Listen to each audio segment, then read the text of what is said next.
Welcome to vote 1 of the annual report, and this is the first one. It's also my first annual report, so I'm looking forward to a fruitful and productive reporting season, and especially this meeting. I'd like to ask that we start with a moment of silence.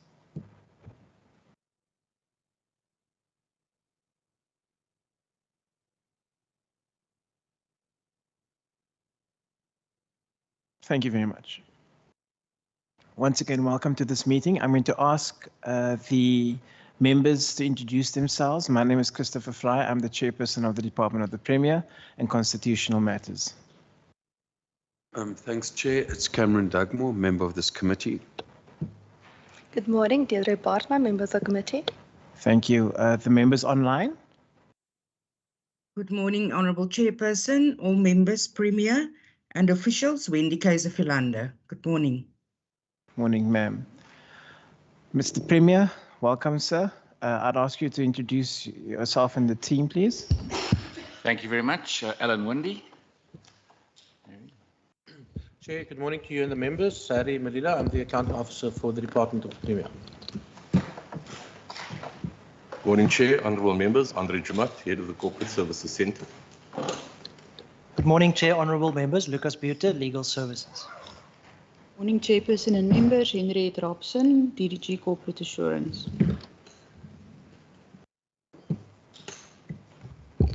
Morning, members. Nozibona, DG Support. Morning, Chair and members. Robert Shaw, Officer of the DG. Good morning, Chair, members. Almo Geldenhuis, Director, Departmental Strategy.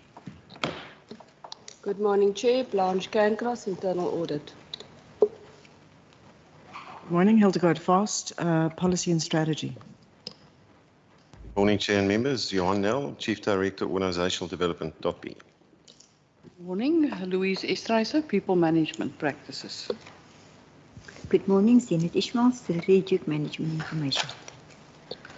Good morning, Chair and members. Hilton Arendse, Centre for Innovation.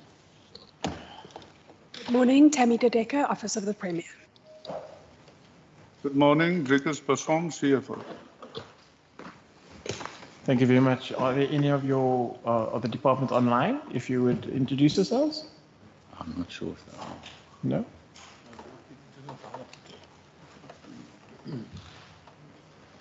No. Chair, there are supposed to be some people online. I mean, I'm just trying to dial up, but I mean, if they can show the screen.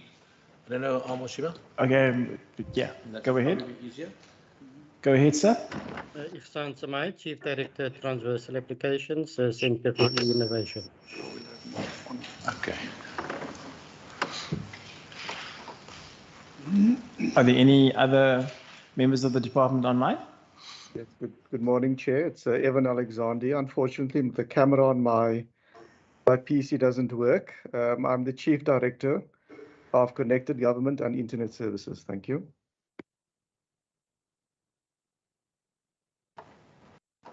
Anybody else? Good. I think that's it, Chair. That's it. Thank you. So, and then last, but by definitely no means least, if there are any members of the public watching on YouTube or in the meeting on via Teams, you're very welcome to this meeting. Just so that we have all the announcements out the way, if I may ask that all the members and people online be muted at the beginning of this meeting. If there are any points of order, could you use the chat function on MS Teams? Video and okay, videos and audios must be switched off to improve the quality of the connection, and participants must switch off their mics once they have finished speaking. Thank you very much. We now come to the deliberation on the 2021-2022 annual report for the Department of the Premier. I will ask the Premier to provide opening remarks. Thank you very much, Chair. Thank you very much to the committee, and of course to DOPI is here today. This is our annual report back to this provincial parliament.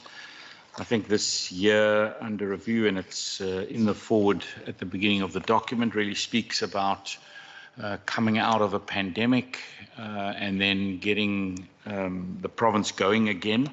This is also how we have looked at a government to say, well, as we recover, what should we be doing differently? We can't just keep doing the same old, and hope to bring about change.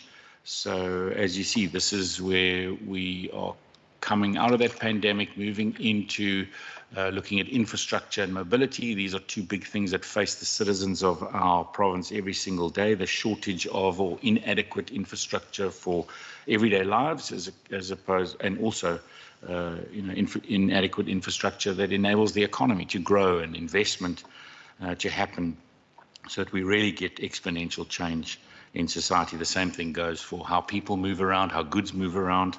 I think nothing stands out like today, where you can hear the frustrations in the system where people can't get product in and out because we just see the impact of a harbour on the economy. At the same time, it's also, how do we change around the safety plan? We put it in place already, but some of the iterations and as they change as we move along, and what does this department do to lead these processes? Violence prevention, safety, continuing pushing for changes in our system. And then, of course, I think coming to the department itself, and between my forward and what the DG says, covering each of the aspects of this department, the role that it plays in HR and legal, or just in making sure that, we are taking this whole government forward, leading that processes, and right down to projects like the PDIA, what that does, the 3 programs that we led with, and of course embedding it into a system, taking that initial donation that we received in the beginning of this term, and then taking those learnings and saying, well, how do we actually deal with these issues that face us that are real conundrums, and how do we embed them into a system that gets our thinking to think differently as an organization? It's really good to see how that's expanded upon,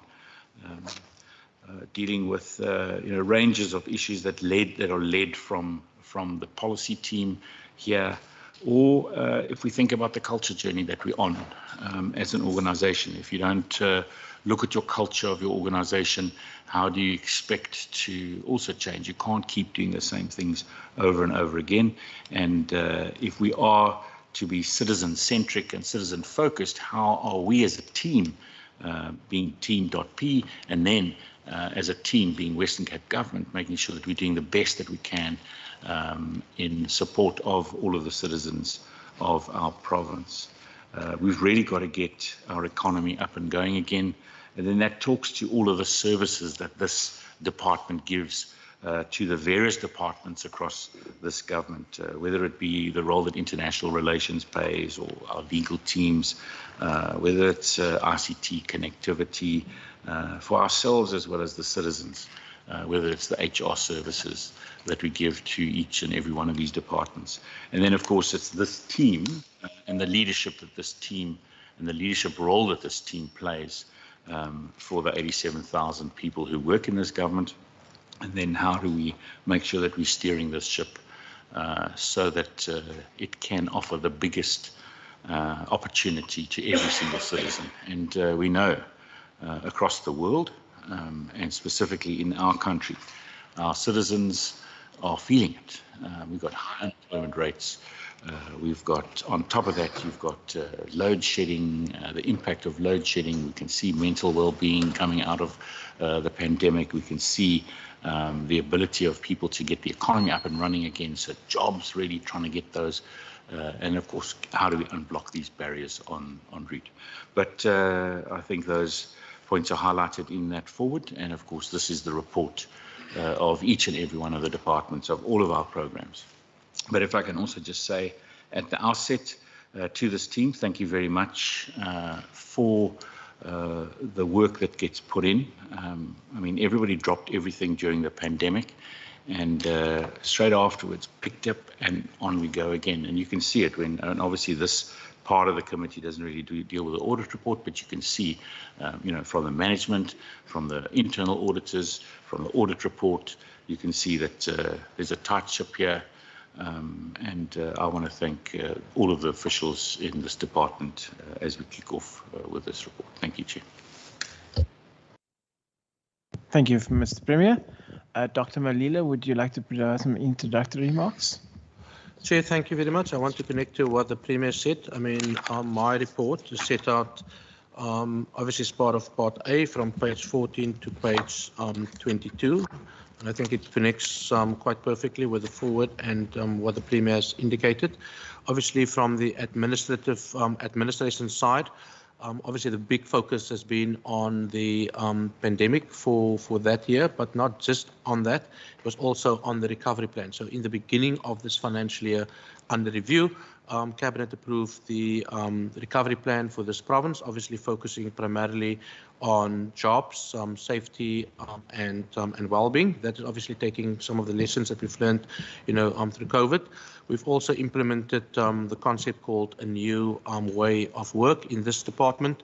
The senior managers in this department provided the leadership, particularly within the space of CI, the issue on data, from a legal perspective, also from a risk perspective, and then also the key communication messages, particularly around COVID.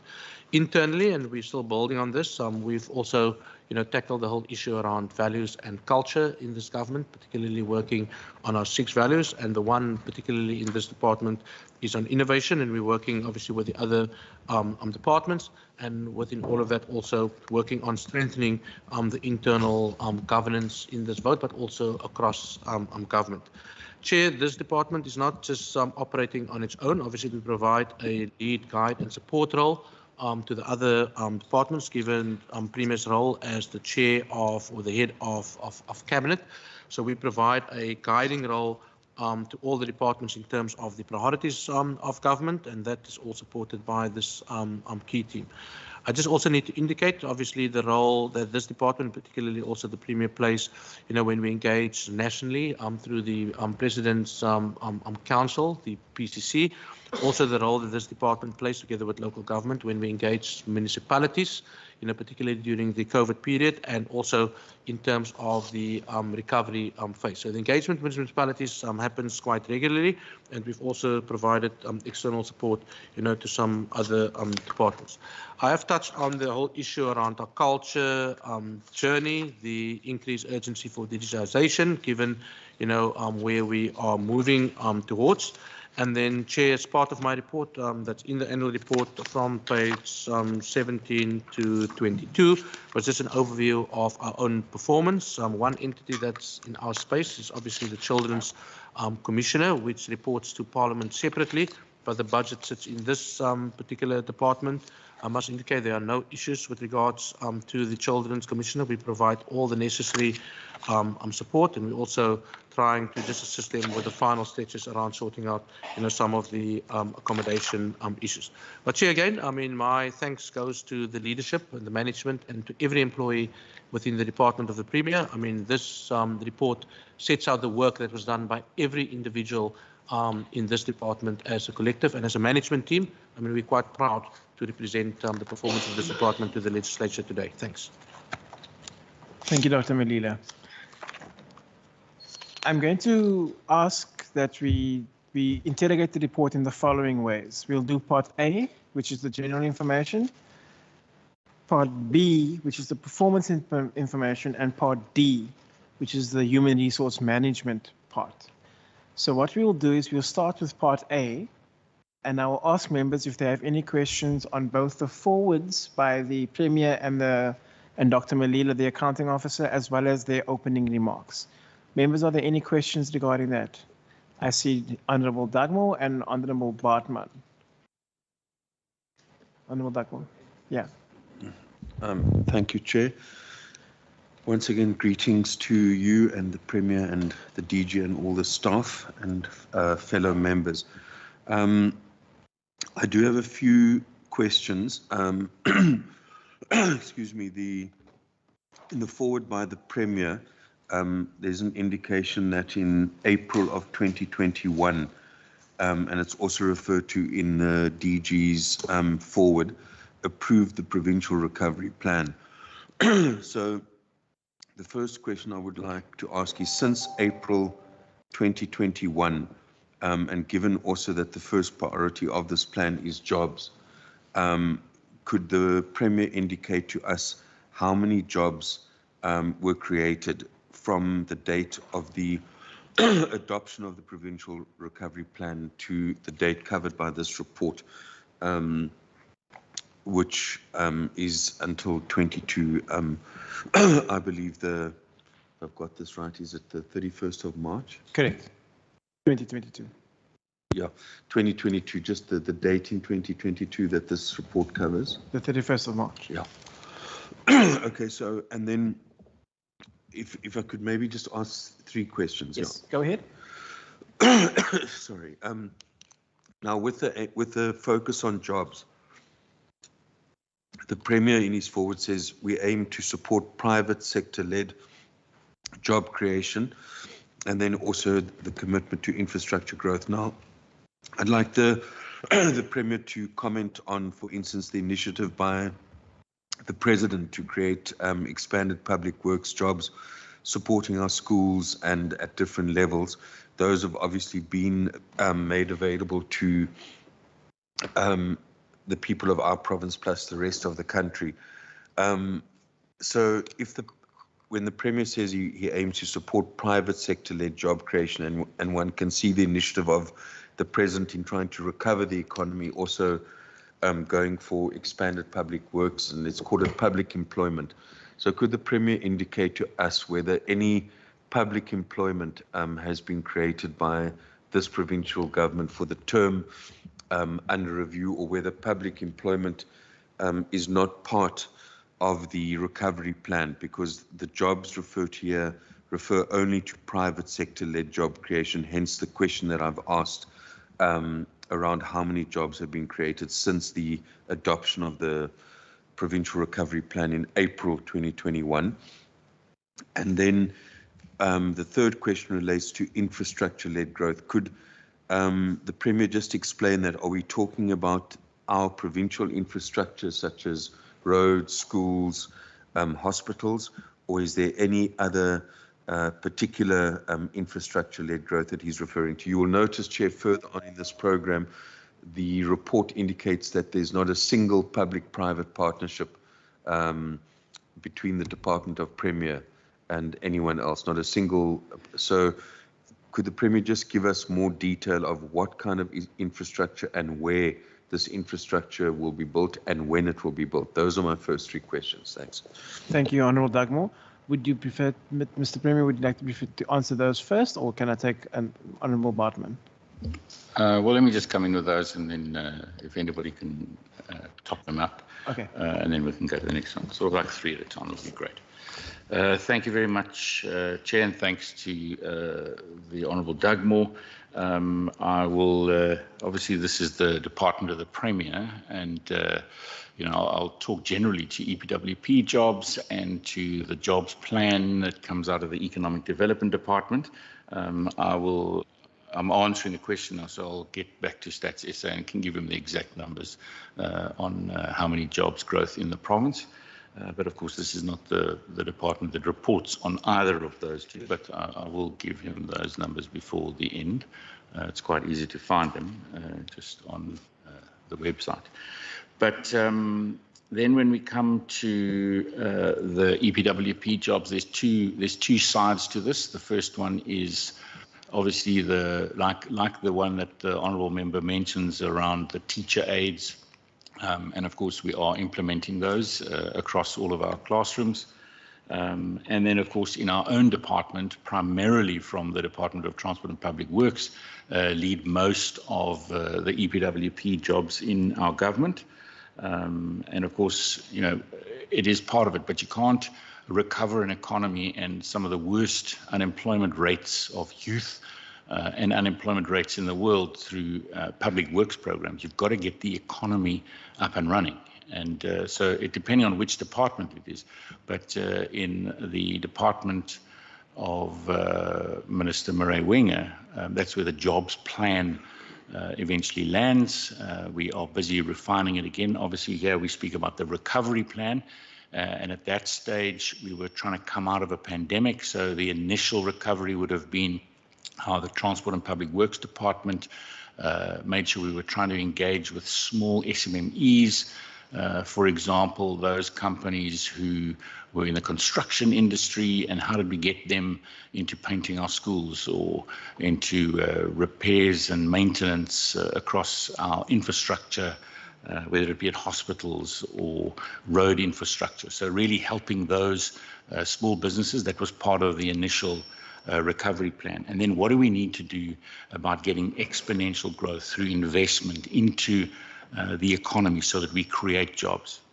If you remember during the pandemic, the key drivers of jobs in our economy, the one was sustained, that was agriculture, and did very well during the period of the pandemic. Obviously, the other sectors like tourism was absolutely hit and still has not recovered fully.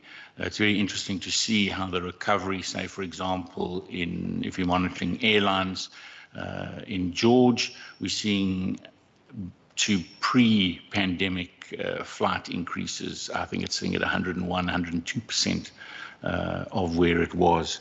But international arrivals at our own airport here in Cape Town, that you see them down. We're still only just over 80% recovery. So we've still got a way to go. And of course, those have huge knock-on impacts to our tourism economy, which should be in excess of 250,000 jobs and growing. And of course, we've got to recover back to the pre-pandemic and then start to grow from there. But then what are the new sectors? And you'll see those in the jobs plan. How do we enable them? At the same time, enabling those jobs is making sure that we're getting the energy sector right. If we can't provide energy, how on earth can we expect the economy to grow and jobs to be created? But you'll see those in that jobs plan. And from the recovery plan, that was the initial stage, and now saying, well, how do we refocus on the economy, bearing in mind exactly the environment that we find ourselves in, and globally we find ourselves in. Then on infrastructure, of course, the infrastructure space we find ourselves in, both in the province and in the country. First of all, in the province. So we've got an infrastructure department, or we've got a Transport and Public Works department that's evolving into an infrastructure department. At the moment, their job is roads, is schools, is hospitals, as the honourable member said. But we can't just accept that. We can't just continue on that level. We've got to take it to the next level. How do we enable more and more infrastructure? For example, energy infrastructure. Municipalities are now enabled to procure infrastructure investment into energy production in those municipalities under the 100 megawatt ability. How are we enabling it through departments in this government, whether it be the infrastructure department or, for example, in the economics department, who are providing support, aid and skills through or enabling those municipalities that don't perhaps have those electrical engineers, etc. You would have seen in the budget 50 million initially put in, another top up of 20 million. And you can see it, the City of Cape Town is already way ahead in their procurement of energy. First round already happened on about 300 megawatts. Second round happening now in November, December. Interesting there is that it's almost going to be energy source agnostic and even not have the 100 megawatt cap. They're just going to say what is available and let's analyze it. Our next municipality is also enabled through different departments. But how does infrastructure go further than that? So, for example, the DG and I have been engaging with Dr. Ramahopa specifically on infrastructure. He's playing a role in the presidency on infrastructure. How do we make sure we help him take it to the next level? And you will see announcements happening where we are really pushing the boundaries on infrastructure, like hospitals to be built that were going to be built further out. How do we bring them forward, get them going sooner? Like the N7 interchange that we've seen as sort of a longer term set of projects, now pushing those boundaries, so we're bringing them forward. These are state infrastructure funded through the national initiative of infrastructure through the presidency. But also, when it comes to infrastructure, it's not only about government infrastructure. How do we enable private sector infrastructure investment at the same time? So if you are engaging at the moment in series where Eskom have got probably 8 to 10 years before they're going to put extra energy lines into that valley and those towns, the ability to grow the agricultural sector there is nil, because they are at capacity. They can't draw down on any more energy infrastructure. So now how do we engage with private sector infrastructure investment? So, for example, there's the potential of a hydro electric plant up in the mountains where the private sector want to invest. So how do we enable that through our infrastructure department to make sure that we're thinking forward and forward planning? And that's the process that we are moving forward to from an infrastructure department point of view. So next year, when that department is fully fledged, have we got the right resources to enable private sector infrastructure investment? Because we know that the jobs, and coming back to the first question from the honourable member, is that sure, government plays a role, but at the end of the day, if we are really to bring down our unemployment rate, we've got to make sure we're enabling investment, we're enabling entrepreneurs, we're enabling the private sector to grow their businesses so that jobs can be created. Thank you. Memorable. I don't know if maybe. Sorry, Dr. Manida. I just want to maybe just respond to one or two other matters in addition. I mean, the note on public-private partnerships refer to the formal public-private partnership relationship in terms of the legislation. So if you look at chapter, I think it's chapter 16 of the PFMA, where you go into formal triple P arrangements like the stuff that we have here in Houtbay over Chapman Street and stuff, that's a formal one. We don't have any of those things where you've actually gone through the entire PPP process, noting also that it's a very, very long process. So that's just to provide that in context. And then maybe just to connect to what Premier have said, I mean, the latest labour market information is well captured in Chapter 3 of the Provincial Economic Review and Outlook that was tabled, I think, 2 weeks or 3 weeks ago by Minister Wenger. So Chapter 3 just deals with all those dynamics. So in aggregate, Chair, it relates to EPWP, because I think the member also asked a question on that. Our target for this year is just over 66,000. That's all EPWP projects. That's for all departments. Obviously, there are also initiatives from the private sector. Then there are also additional, and we call it non-EPWP works, but particularly from the Department of Transport and Public Works, just over 8,300 jobs in that particular space. And then the total number of full-time equivalent EPWP opportunities that we sustained over the process is over 23,000, and then there are one or two others.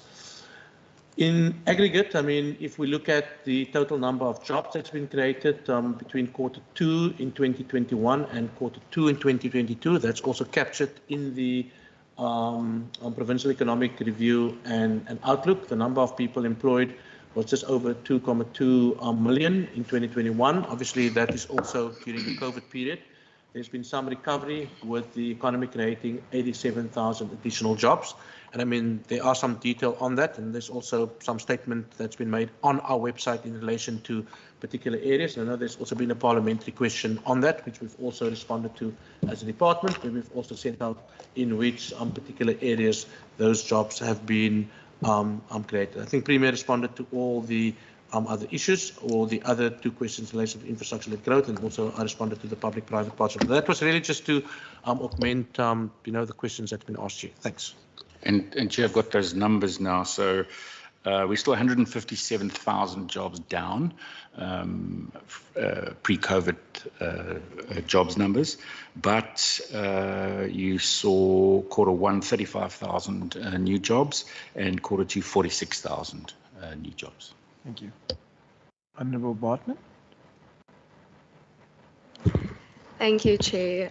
I just want to start by saying that the Provincial Economic Review was quite some fascinating bedtime reading.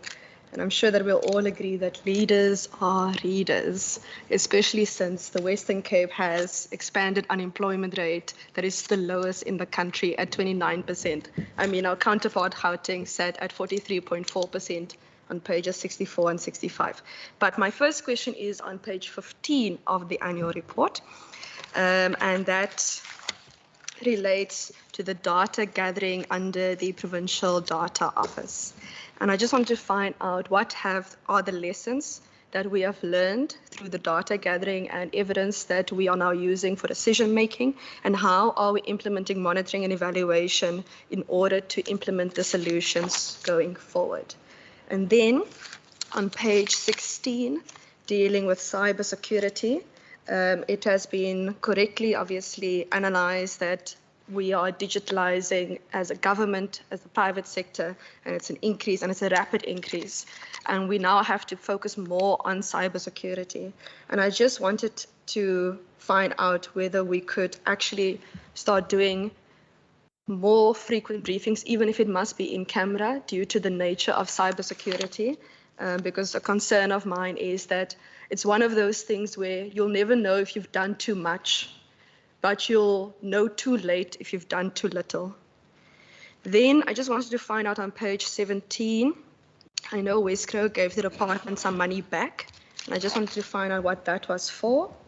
Page 18, I'm not too familiar with the terminology teammate, the teammate upgrade due to the CETA procurement upgrades. If we could just get some indication on that. I have a note here just to say, well done. Your irregular expenditures under 0.1% and fruitless and wasteful under 0.01%. So that is really good in terms of accounting management on page 19. Then similar on page 19 regarding the Provincial Training Institute, the reconfiguration. I just want to know how far is that going, and if there's any further detail on it. I don't see any specifics in the annual report on it, but if there is some extra information. And then page 20, sorry, that was also just a well done. I've already said well done to Ms. Ishmael in Budget Committee, but the new reporting guideline that Premier came up with was very, very comprehensive, and we really appreciate the way that you are dealing with those targets. And then my final question on page 21 is just related to whether there are any completed outcomes regarding the USTDA study for the broadband infrastructure expansion for network connectivity in the province. Thank you. Thank you. Mr. Premier? I'll start, and then obviously DG and others can come in as well. I think first of all on data, you know, I mean I love it, this kind of stuff that we're doing with data. It really does excite me, but it is also critical in any modern business or government that you actually start using data more and more. Of course, as we become more data enabled, more tech savvy and more tech enabled, I think the second question around our own protection and the risks that we are under when it comes to cyber security become more and more of a problem. But I think for me, the data team and what they enabled us to achieve during the pandemic really showed us that we can be much quicker in real time. And for me, the exciting thing is how we, you know, enabled data management tools during that time. That then bled over into how we are managing from safety and security to the violence prevention. And it is really critical that we keep innovating, we keep learning, we keep finding new ways of getting up-to-date current data that is informative and enables us to do what we do. Is the data smart? Are we are we asking the right questions? And of course, it's not a perfect science. It is continually evolving, but it really is exciting to see this team and what they are doing with data. But I'm sure that DG and Zenith will add to that. Again, with cybersecurity, you would have seen that from a Treasury point of view, the budget is increasing to enable us in the cybersecurity space to deal with those risks. I mean, we've seen it. Well, first of all, let me say, well done to our team. I mean, they are every single day on it, protecting us wherever they can, understanding, getting better. And, I think maybe it is a good idea to get, as you say, an in-camera. Sometimes when you get those risk reports back at cabinet level, you just see how many times every day people are trying to hack into the system and what we are doing to block it and getting better at it. But we've seen what happens when our securities are breached. We saw that in local government. A few of our municipalities have picked up serious issues around data breaches. We saw what happened in the harbour. When Transnet was breached, it really has a massive negative impact on your ability to perform as a government. But again, there we are continually increasing the budget, getting the best that we can to protect ourselves as best as we can. I think on the question around the department over collection revenue or the funding coming back from Wesgro, if I remember correctly, that was due to the excess on PDIA. If you remember when we did the pilot project, of course, we had a donation from Harvard University. It couldn't come directly into government, so we used, and we were trying to get it between government and municipalities. So Wesgro enabled that. And of course, although the Harvard side was a donation, we had to obviously create the support base. And we funded it, but we weren't going to let them use money that wasn't necessarily spent, and so they've given it back to us that was unspent. I think DG can come in on the question on team. Then I think the next one too, and I think also the USA 20 million and how far we're on it. DG, the rest of it. Thank you, Premier, for that. I mean, we can probably write books, Chair, on the lessons learned with regards to data and data for decision making. In fact, as Premier has indicated, I mean, COVID provided us an opportunity, to build a proper data platform on top of what's already existed. What we're doing at the moment, we're putting that into our new priorities, particularly within the safety environment. So it's basically data-led decision making. So in terms of, as an example, our leave processes, where people are deployed, what is happening in some of the hotspots, all of that is informed by data. We're doing the same now, in putting together our growth for jobs plan. We're doing the same thing when it gets to well-being and also, looking after where the people in this province are going, particularly just from a well-being perspective. So data is a key informant in all our decision making. And I mean, Zenith is running the process on behalf of us, obviously supporting by all the departments. And I mean, the chair of the budget committee could just see, what has happened, particularly in terms of where we upped our game with regards to data management, and we're bringing it more, into the parliamentary processes, into cabinet processes, and it forms the decisions, that departments are making.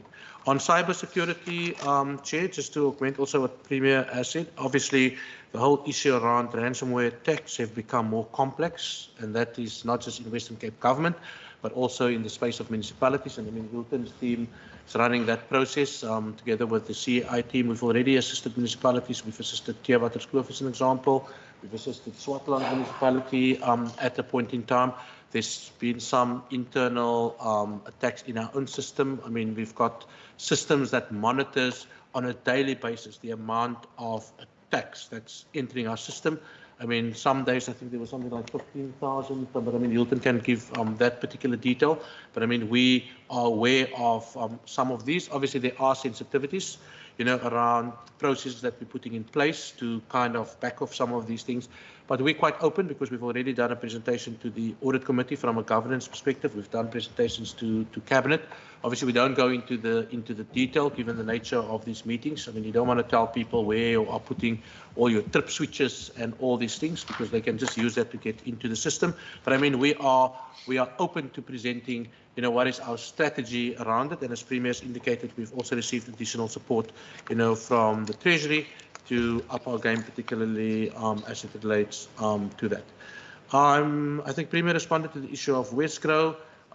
Maybe Driekus can just talk about the entire teammate upgrade. But Chair, I wish to mention that a lot of the stuff that we are dealing with, particularly from a procurement perspective, given the fact that we've got massive CI or IT budgets, sits also within the domain of CETA. So there are some equipment that we're not allowed to procure on our own, given the legislative issues that we need to go through the CETA processes. There are many bids that's been just either not concluded last year or that's been cancelled by CETA because they're responsible, to do the procurement, and the teammate issue is one of that. It's one of them, and we've reported it as such. On the so Hilton, if there's anything more, you can definitely say more on that. Actually, Driekus, and then maybe also Driekus just touch on anything else other than in terms of Westgrow, if there needs to be. On the reconfiguration of PTI, Chair, that's part of our process of having a relook at our Provincial Training Institute. In fact, we have the view that that institute should provide much more than what it currently provides. I don't know who of the members have visited our Provincial Training Institute, but we also want to pull in all the work that we're doing, particularly with the environment of culture. When new employees enter this institution, that's the first place where they need to go to. And we really want to up it and rebuild our relationships that we have with the university, but make it also part of, this whole training initiative. So there's an entire business plan. We are in the final process. By the end of this month, we will be having our pre-final review on it, actually a document. So maybe at the next juncture, Chair, we can actually come back to the committee and give you a little bit more detail of where we want to go with PTI. But this is an important piece of work if we want to build, the institutional memory of government, if we want to build, as they call it, the capability of the state. It starts with training and capacity building, and also, making sure that we've got the sufficient stream of people coming through the system. Another comment, Member Bartman, on the new reporting guideline. That is a joint initiative between ourselves and Provincial Treasury.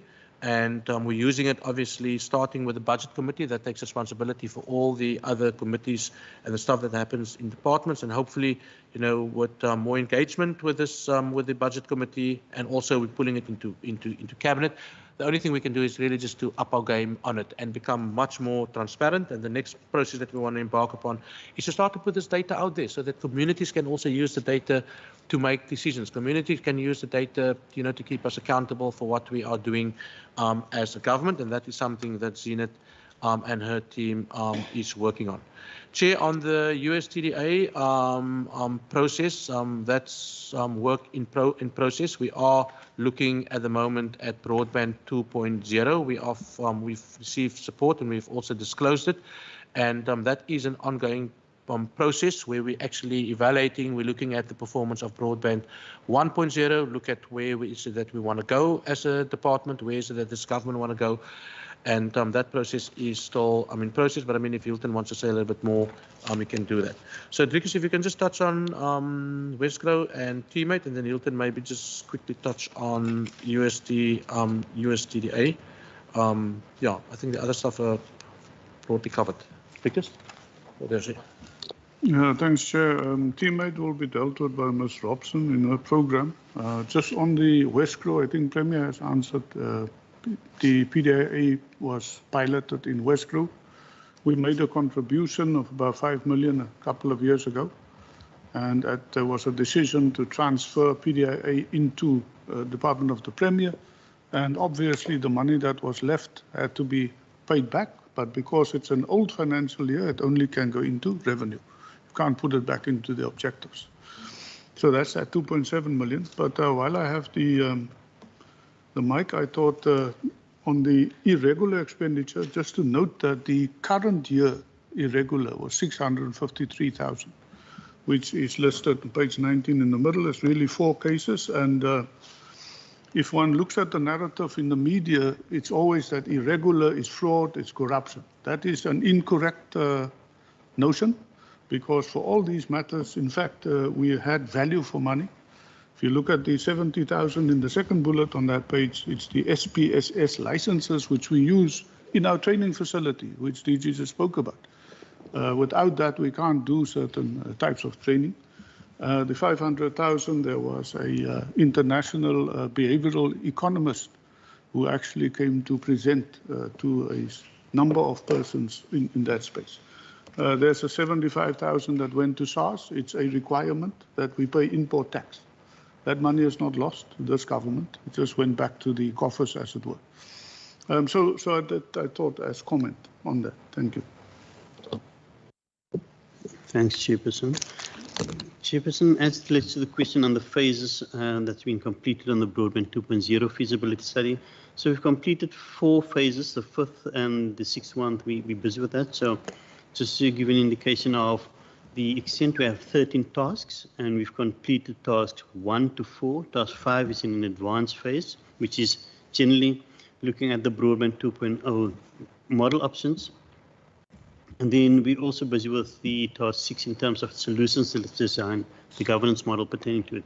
So we have a set number of deliverables for that specific project, the feasibility study, and the timeline in which it need to be completed so that we can start procurement by April next year. Of course, the contract does expire by the end of October 2024.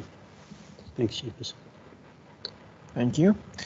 I have just a few questions to the Premier. The Ministry of Mobility as for and infrastructure is under the department until the 31st of March 2023. I would just like to know, what are the preparations for that department to be functional on its own, and are we on track to be there? And then the report, it says that we will listen to the citizens in order to become a more citizen-centric culture.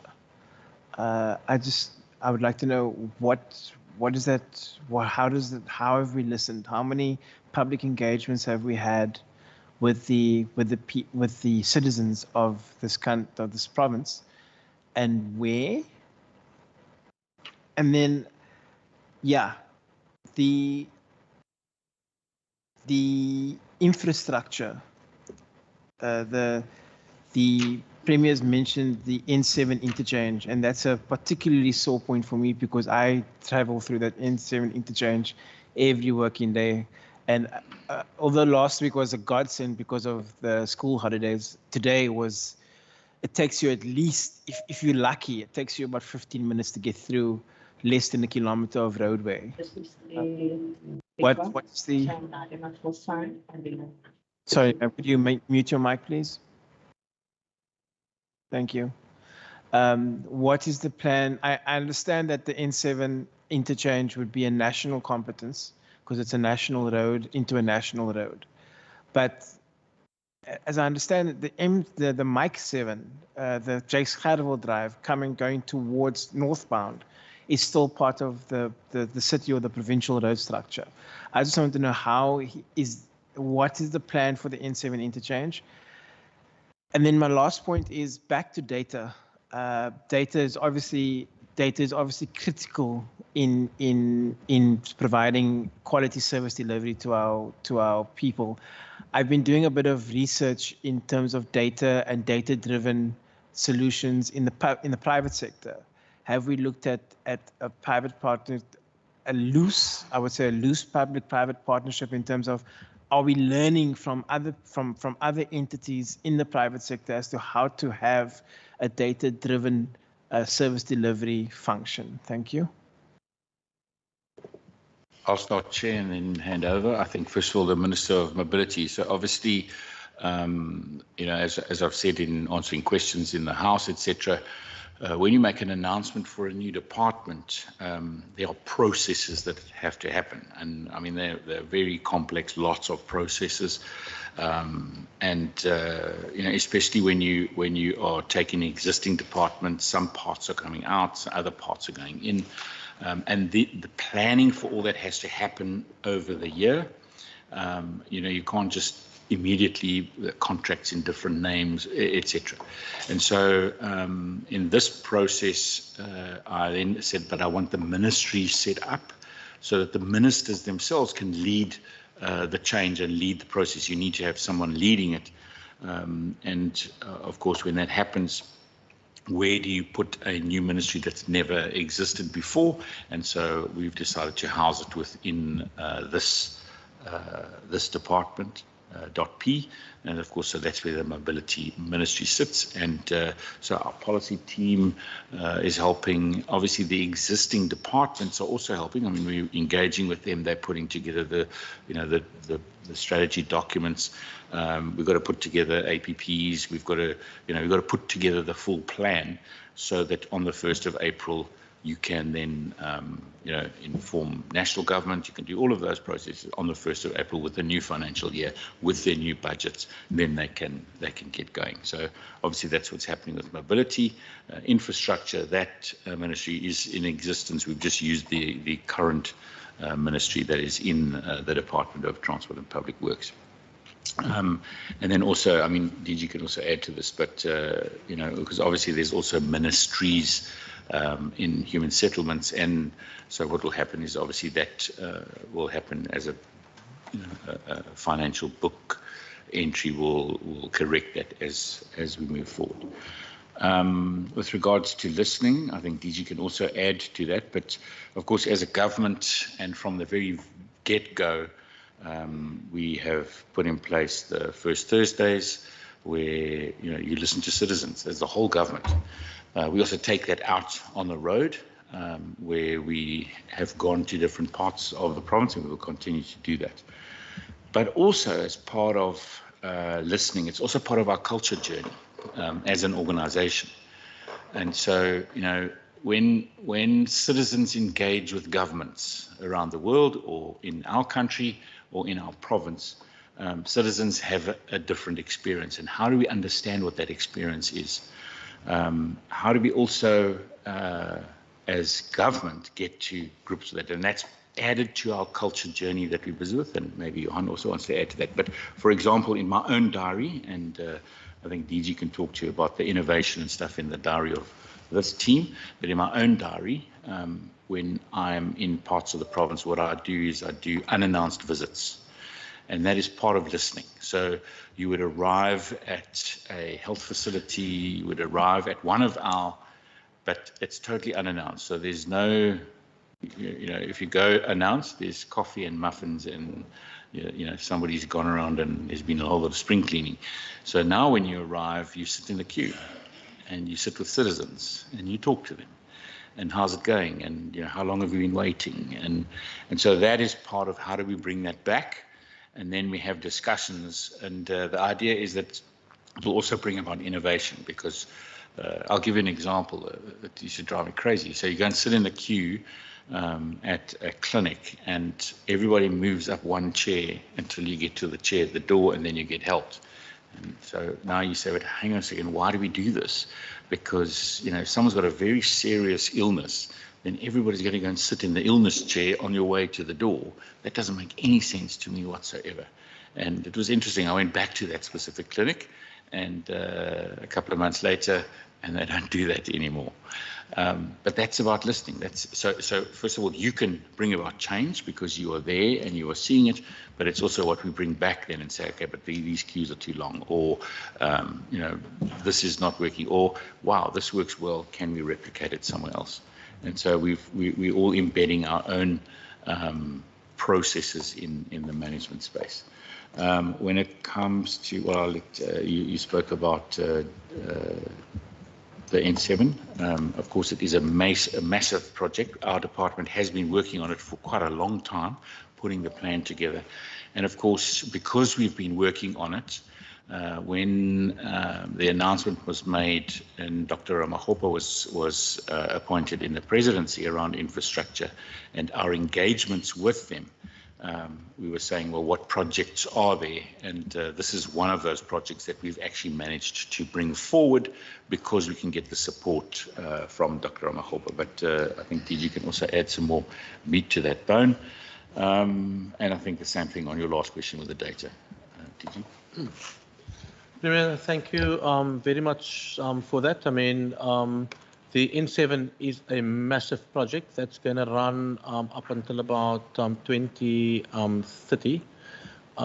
It's also a project where we work not just on our own, Chair, but we also work with the City of Cape Town. It's much wider than just the N1 crossing the N7 or the old Vanguard Drive.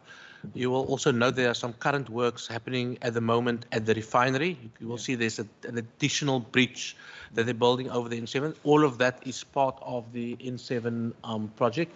In fact, that entire project amounts to 11.1 billion rand over the entire period. So we're working very closely with National on it. And we believe that that project is really ready to go. And as you've indicated, you know, we are working with the city on it. Chair, I mean, we can even ask if possible for the Department of Transport and Public Works to come and present to this committee what are the plans with regards to the N7, the configuration of the roads inside. So that's between, let's call it where we now and Kubuk interchange, or where we now and the other side of Kubuk on the N2. There's a specific configuration of how those roads work. And then obviously from the M5 up to the N7, and then from the N7 up to the R300 between National and the province and the city, you know, in terms of who takes responsibility for certain of those roads. But some of the roads might be proclaimed, but I think Jackie in the department can give you an exact description of who takes responsibility for what section of the road. But particularly between here and the R300, there are lots of engagements between ourselves and the city to make sure that our investment complement each other. On the listening campaign, Chair, just institutionally, I mean, when you look at our annual performance plan for this year, each of our programs takes responsibility for, we call it site visits. And the first quarter, we really looked at our own internal sites where we provide services to departments. So this team, together with obviously their respective staff members, have gone out, you know, to visit some of these sites. There are formal reports that's been tabled. And the idea is to go out and to look at what are the areas for improvement. And I mean, we would go out to, as an example, our Cape Access centers. You know, when you get there, you speak to people, you speak to the staff. They tell you, you know, maybe they need an additional screen, or maybe they need additional boards, or maybe there's additional Wi-Fi capacity that's needed. And so if some of that stuff sits within our capacity, we would normally deliver on it. I mean, we've got examples of that. Or when it sits in another department, this department would generally facilitate it. From quarter two, we started to go out to other departments. We've shared even some of the reports, you know, with the departments. But the ultimate aim is not to look over the shoulder and saying, are you doing, you know, what you're supposed to be doing? But it's really to say, are there areas of improvement? And what is it that we can do as a department of the Premier to actually enable that? Because remember, we say we've got 3 areas that we focus on. We enable, we support, and we also direct what needs to happen within, you know, the broader Western Cape government. So we look at it through the lens of enabling. So you maybe go to a hospital and maybe the Wi-Fi links don't work, or maybe the Wi-Fi broadband, the bandwidth is not big enough. Or you get to a site and you realize, I think Legal Service did it recently, that maybe if we think about maybe a specific parking bay for an ambulance when they arrive, you know, then we see, okay, what is it that we can do from our side, maybe to either speak to Public Works or maybe to speak to Health and to bring some of these things to their attention. So it's really looking from the outside into an institution, because many times, Chair, if you run a hospital or clinic or you run a school, sometimes you don't see what people see when they actually enter the first time. So all of these initiatives are aimed at improving service delivery to the clients. Hilton, if you can maybe touch on the issue around, or maybe Zenith, just shortly, Zenith, just on the issue around, learning from other entities, particularly with utilizing their data management systems. I mean, that's definitely in the affirmative, Chair. I mean, this is an environment where we are not the specialist on. I mean, big data, institutions using data to inform key decisions. I mean, there are many of them out there, and we're taking the learnings from that, and we obviously also want to build it into the further work around broadband 2.0. So maybe just one or two institutions, Zenith, from your side that we've taken some learnings. Thanks. No, thank you, honourable members. Yes, we do look at what's happening globally, also what's happening nationally and provincially and locally. But just to mention a few global entities that we have looked at to influence even our, how do we take our decision making forward in terms of what do we prioritize.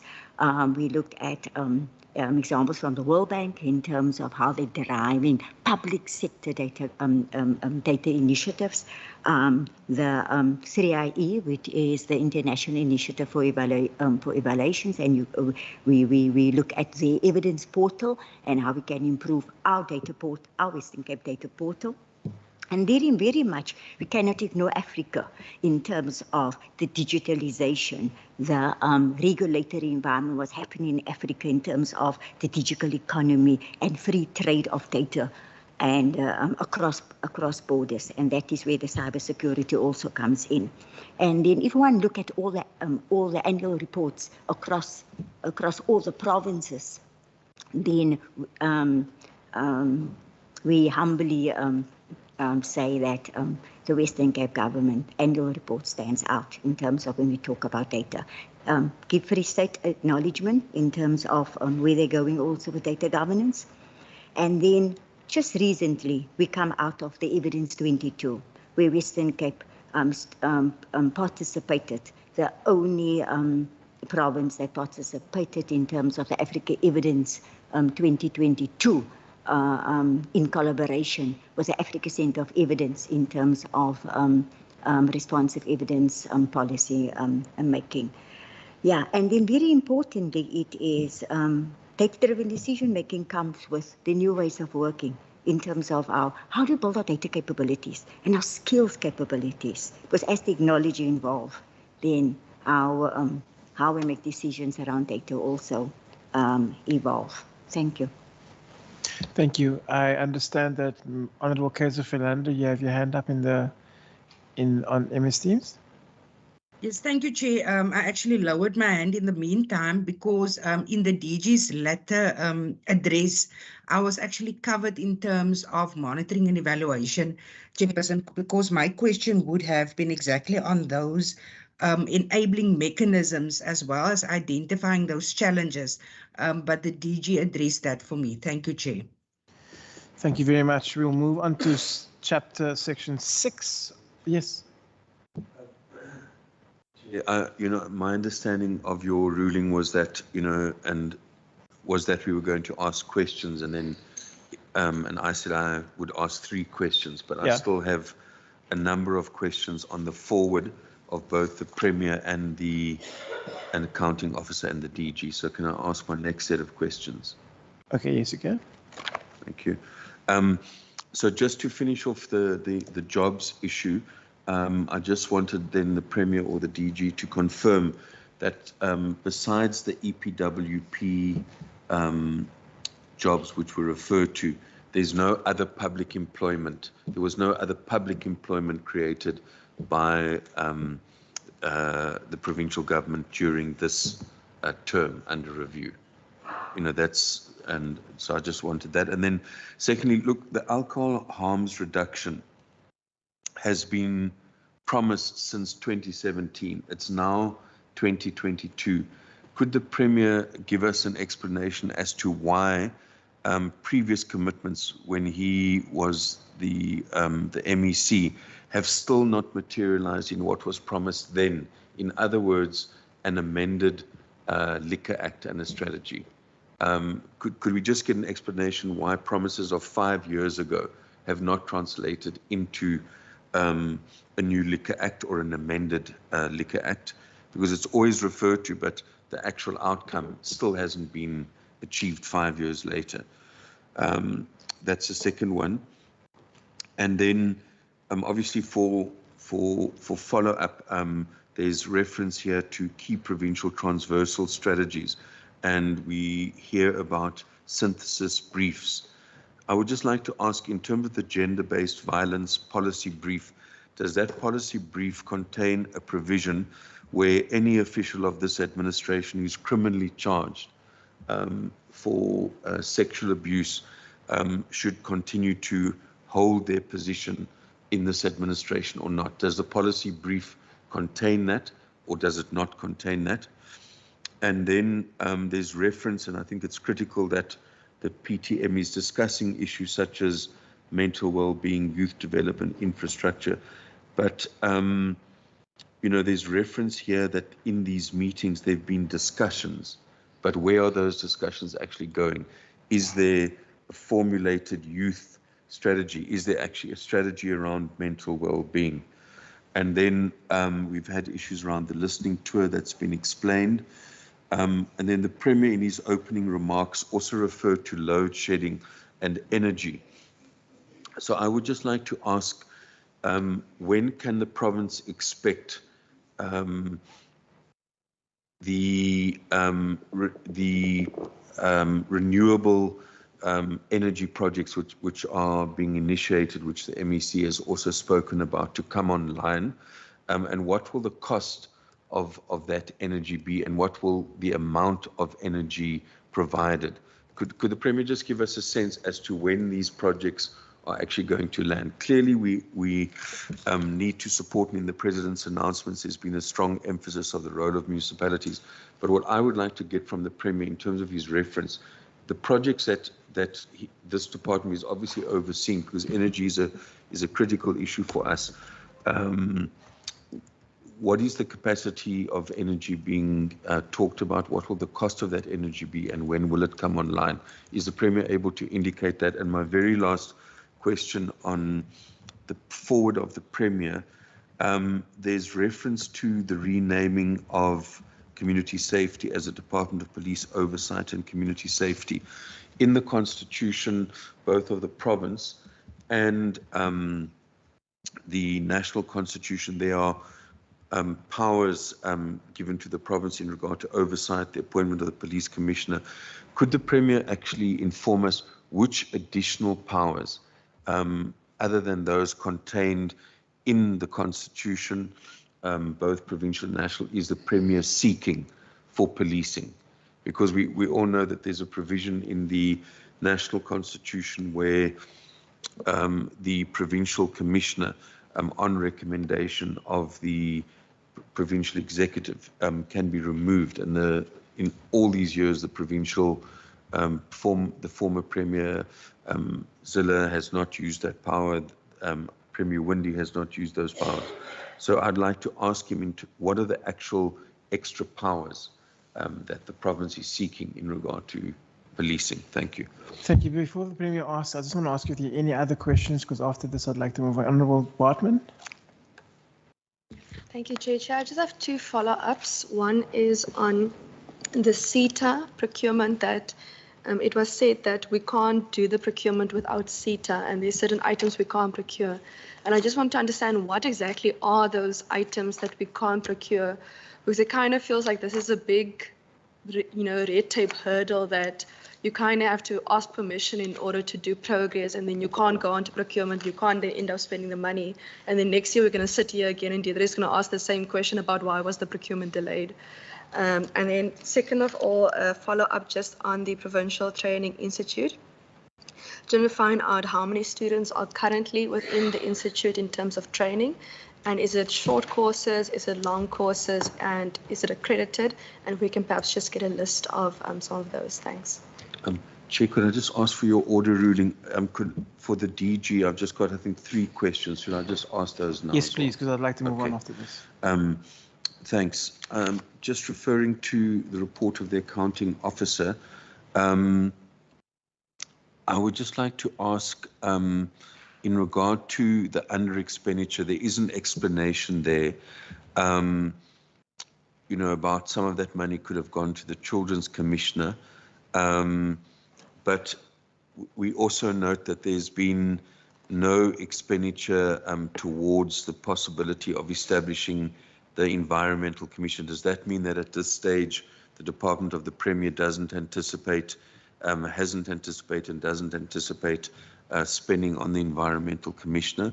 And then irregular expenditure, there's a specific reference there to that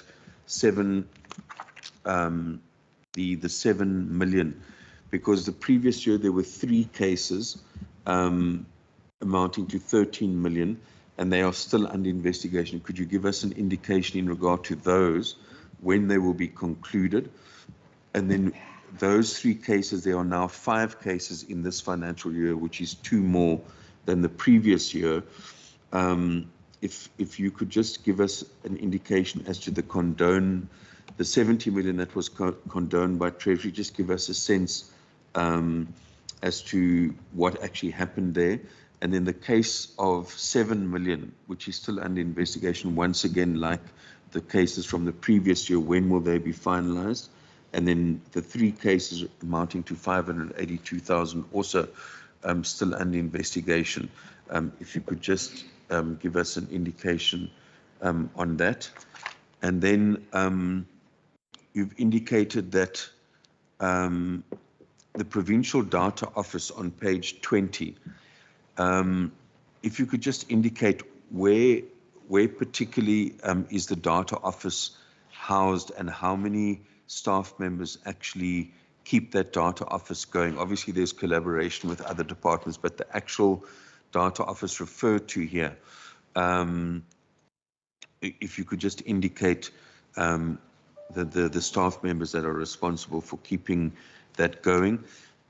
You also did refer to the fact that there are no other public-private partnerships. You used the example of the Chapman's Peak, but there's been, over the years, issues like Founders Garden and others. So just to get clarity, besides the Chapman's Peak public-private partnership, the so-called formal one, are there no other formal public-private partnerships in the province? Is it just that one? Then the very last issue was that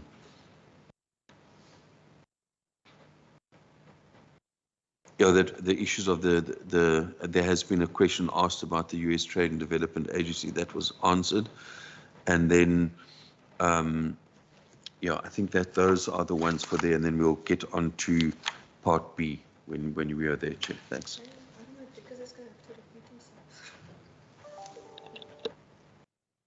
Mr. Premier? Thank you very much, Chair, and thanks to the honourable members for the questions. First one on EPWP. I think BD was saying it's about 20,000 jobs, but I'll let him come back with the exact details. Then,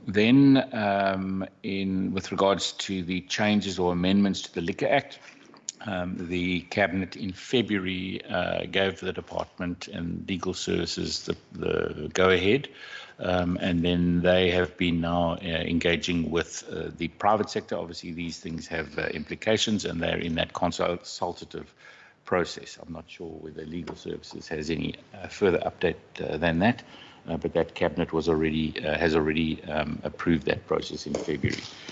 Then the GBV policy brief. DG, I think HR can probably deal with that one. Then number 4, that is youth and youth programs. I think we can also DG deal with that. Then with regards to number 5, that was energy. So I think, as I said before, obviously up until not so long ago, energy was always only national government. But this government did engage quite a lot in the previous term with small embedded generation. And I think that's why you can see that, especially in the city of Cape Town, way ahead of any other municipality in South Africa when it comes to small embedded generation.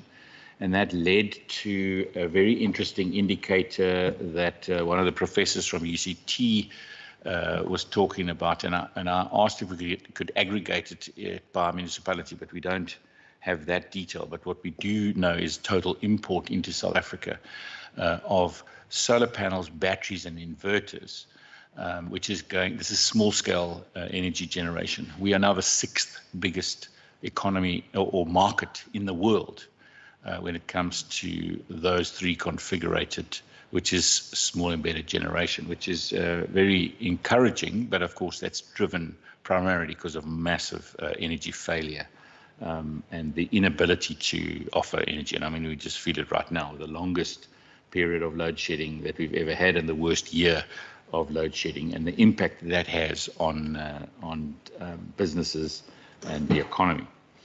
But when it comes to this province's role, and I think, as I've said earlier, we have really committed funding, because now the big change has been the municipalities, which is really exciting. If I look at the province's role in bid window 6, which is just closed now, 16 of the 23 wind projects, so that's close to 70%, 16 of them are in the Western Cape. Obviously, solar PV is a different story, because that's our neighbours, the Northern Cape, which plays probably the biggest role, but the Western Cape has 8 of the 33 solar PV projects. So South Africa's total bid window 6, we have 40% of the projects based here. And we know that many of the companies have set up office in this province. So that bodes quite well. But, and this is the real problem, of all of the big solar and wind projects that have been approved in South Africa, only one has gone to market. And the biggest blockage that we have right now is the grid system. So in the Northern Cape, our grid system is at capacity. But DG and myself and a couple of the team, we were engaging. So I think we all know that in the Just Transition, we have 8.5 billion euros that's been made available to South Africa. The plan is not in place yet.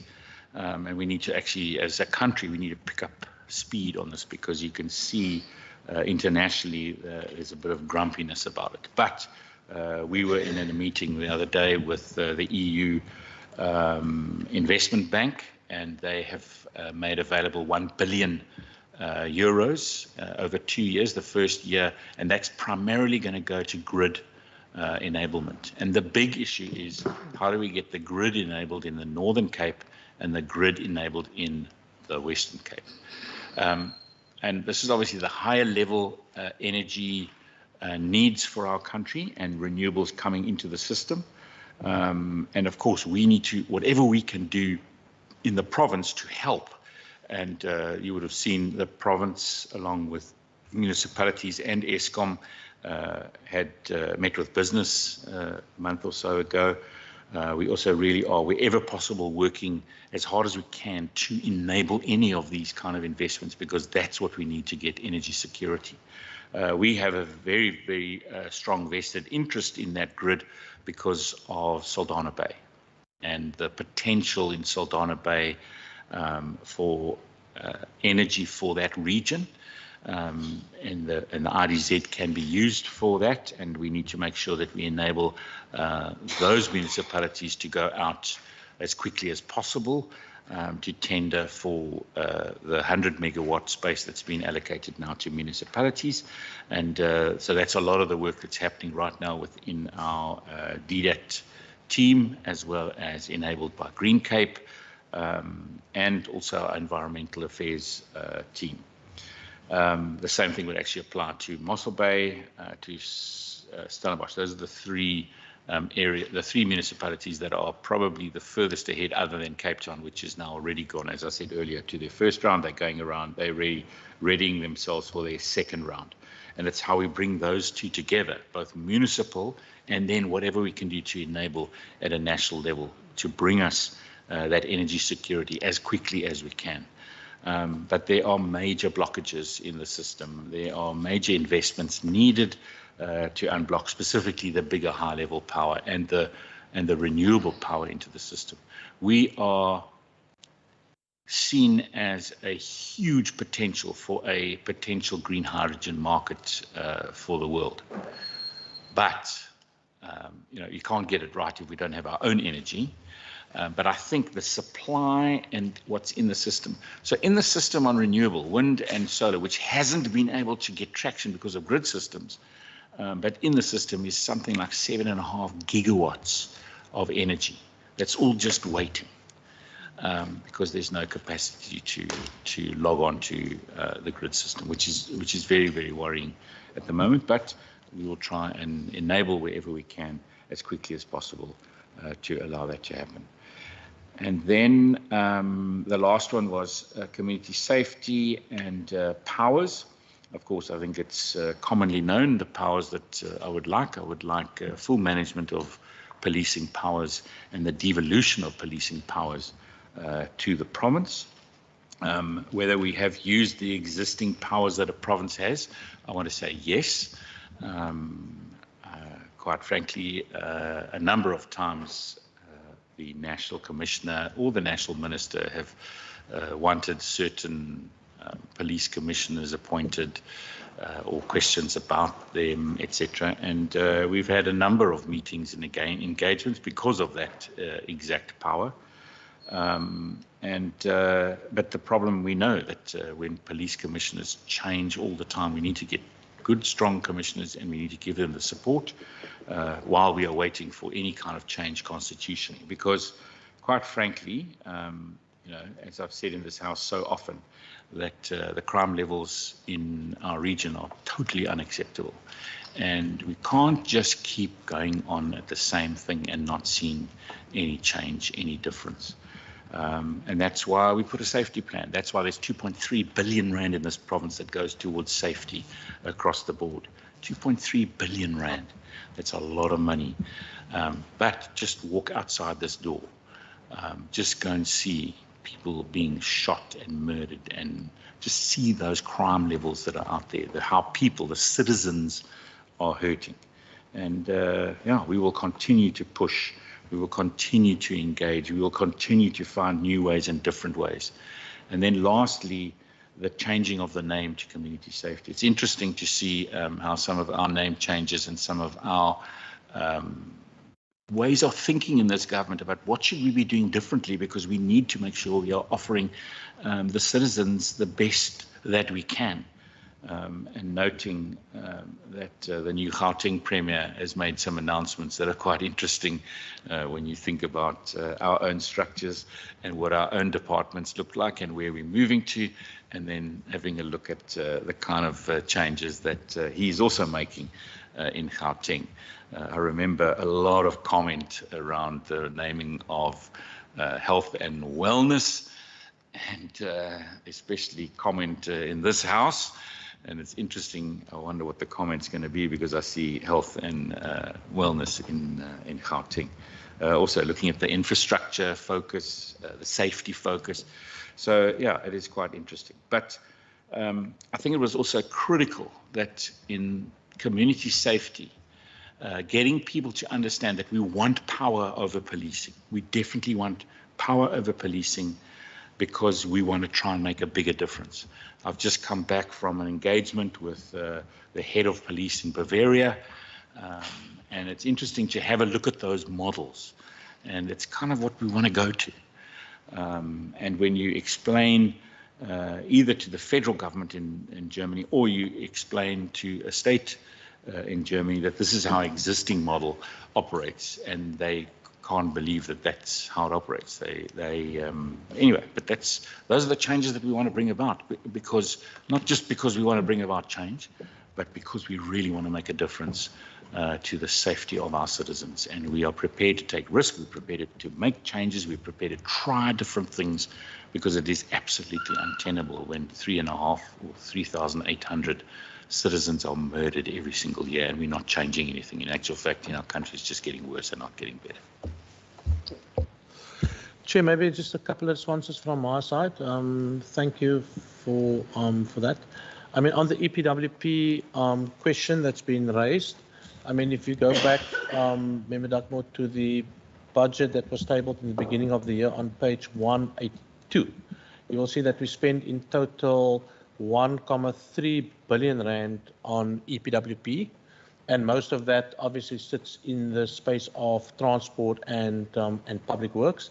And there's also a big chunk that sits within the Department of Health and some other departments. So there's a big amount that's been spent on just EPWP initiatives within the government space. In addition to that, and they're not classified as EPWP, we are spending, I think it's close to about 500 million rand just on the issue around employing assistant teachers in the system. There's about 20,000 of them that's been employed in the system, and the department is doing well as it relates to that. So the EPWP jumps from 1.3 to almost 1.4 billion over the MTF period. And as I've said in my earlier discussion, in addition to that, we're also creating or facilitating other jobs within the space outside of EPWP, and that's obviously in the infrastructure space. On the matter of GBV and the policy brief, I mean, we are responsible to write the policy briefs for gender-based violence. In fact, in this province, Minister Fernandez have been tasked to run with that. There's been many sort of discussions and briefs, and she's having regular meetings, pulling in outside people to talk about where we are with GBV, what is it that we're doing, and we're also leading from the top. So, I mean, I also partake in some of those discussions, but I mean, she's leading that space. So I'll ask Dr. Fast if there's anything that she would like to say in addition to that. On your particular question around our policy and, you know, whether, you know, people get criminally charged for alleged allegations, either Lucas or Louise can speak to that, but I'll ask Lucas because there has been some questions on that. So Lucas can maybe just deal with that. On the matter of the PTM and the discussions around mental well-being, I mean, it is a key matter for us. Chair, there's been a massive focus on mental well-being, particularly post-COVID, externally in terms of what it does, you know, to communities out there.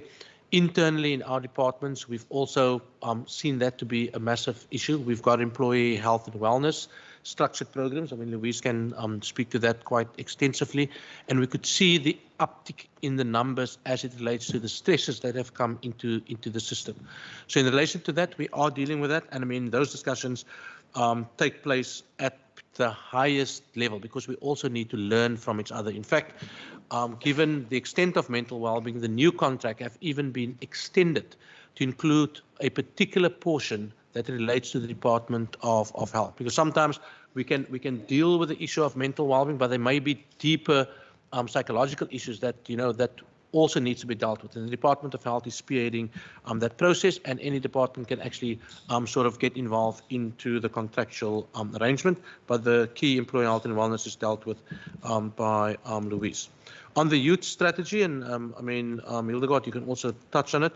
Our Department of Cultural Affairs and Sport takes primary responsibility for that because youth, you know, extend over a wide period of let's call it ages. It includes obviously some of your after schools programs that they're running, and then particularly some key initiatives for youth between the age of 18 and 35. Our department also engages obviously with the national department that takes responsibility for youth, women, people with disability matters. And we also pull it into our well-being strategy quite extensively. And then also the work that we're doing in relation to jobs. Given the unemployment numbers in the youth space, there is a targeted focus on some of our key interventions. So those are just the three matters in that space. Hilton, if you can maybe just touch on the issue around the CETA procurement, and obviously maybe also just touch on the letter that we've also sent off, because this is a particular matter that is hampering our own service delivery issue. On the PTI Training Institute, we can surely provide those numbers, Chair, on exactly how many people were trained, you know, which courses are short courses, long courses, which are accredited courses. And obviously, given the relationship with the universities, we want to move towards actually almost co-presenting some of these courses. So if you do a degree in public sector, or let's call it maybe a master's in public admin, that you can actually go to Cromeria to do some of those courses. You know, when you need to do some of the practical stuff, you can come into some of our departments and you get full-on accreditation for that. At the moment, we also have some of the university lectures, particularly linked to Stellenbosch, also presenting on some of our courses, and there are also external people that's actually also being pulled in, but we can provide the full detail in relation to that. Trigus, if you can just deal with some of the matters on the under expenditure, and then also on the irregular expenditure. I know there are some that has come up in this year and some of the older ones.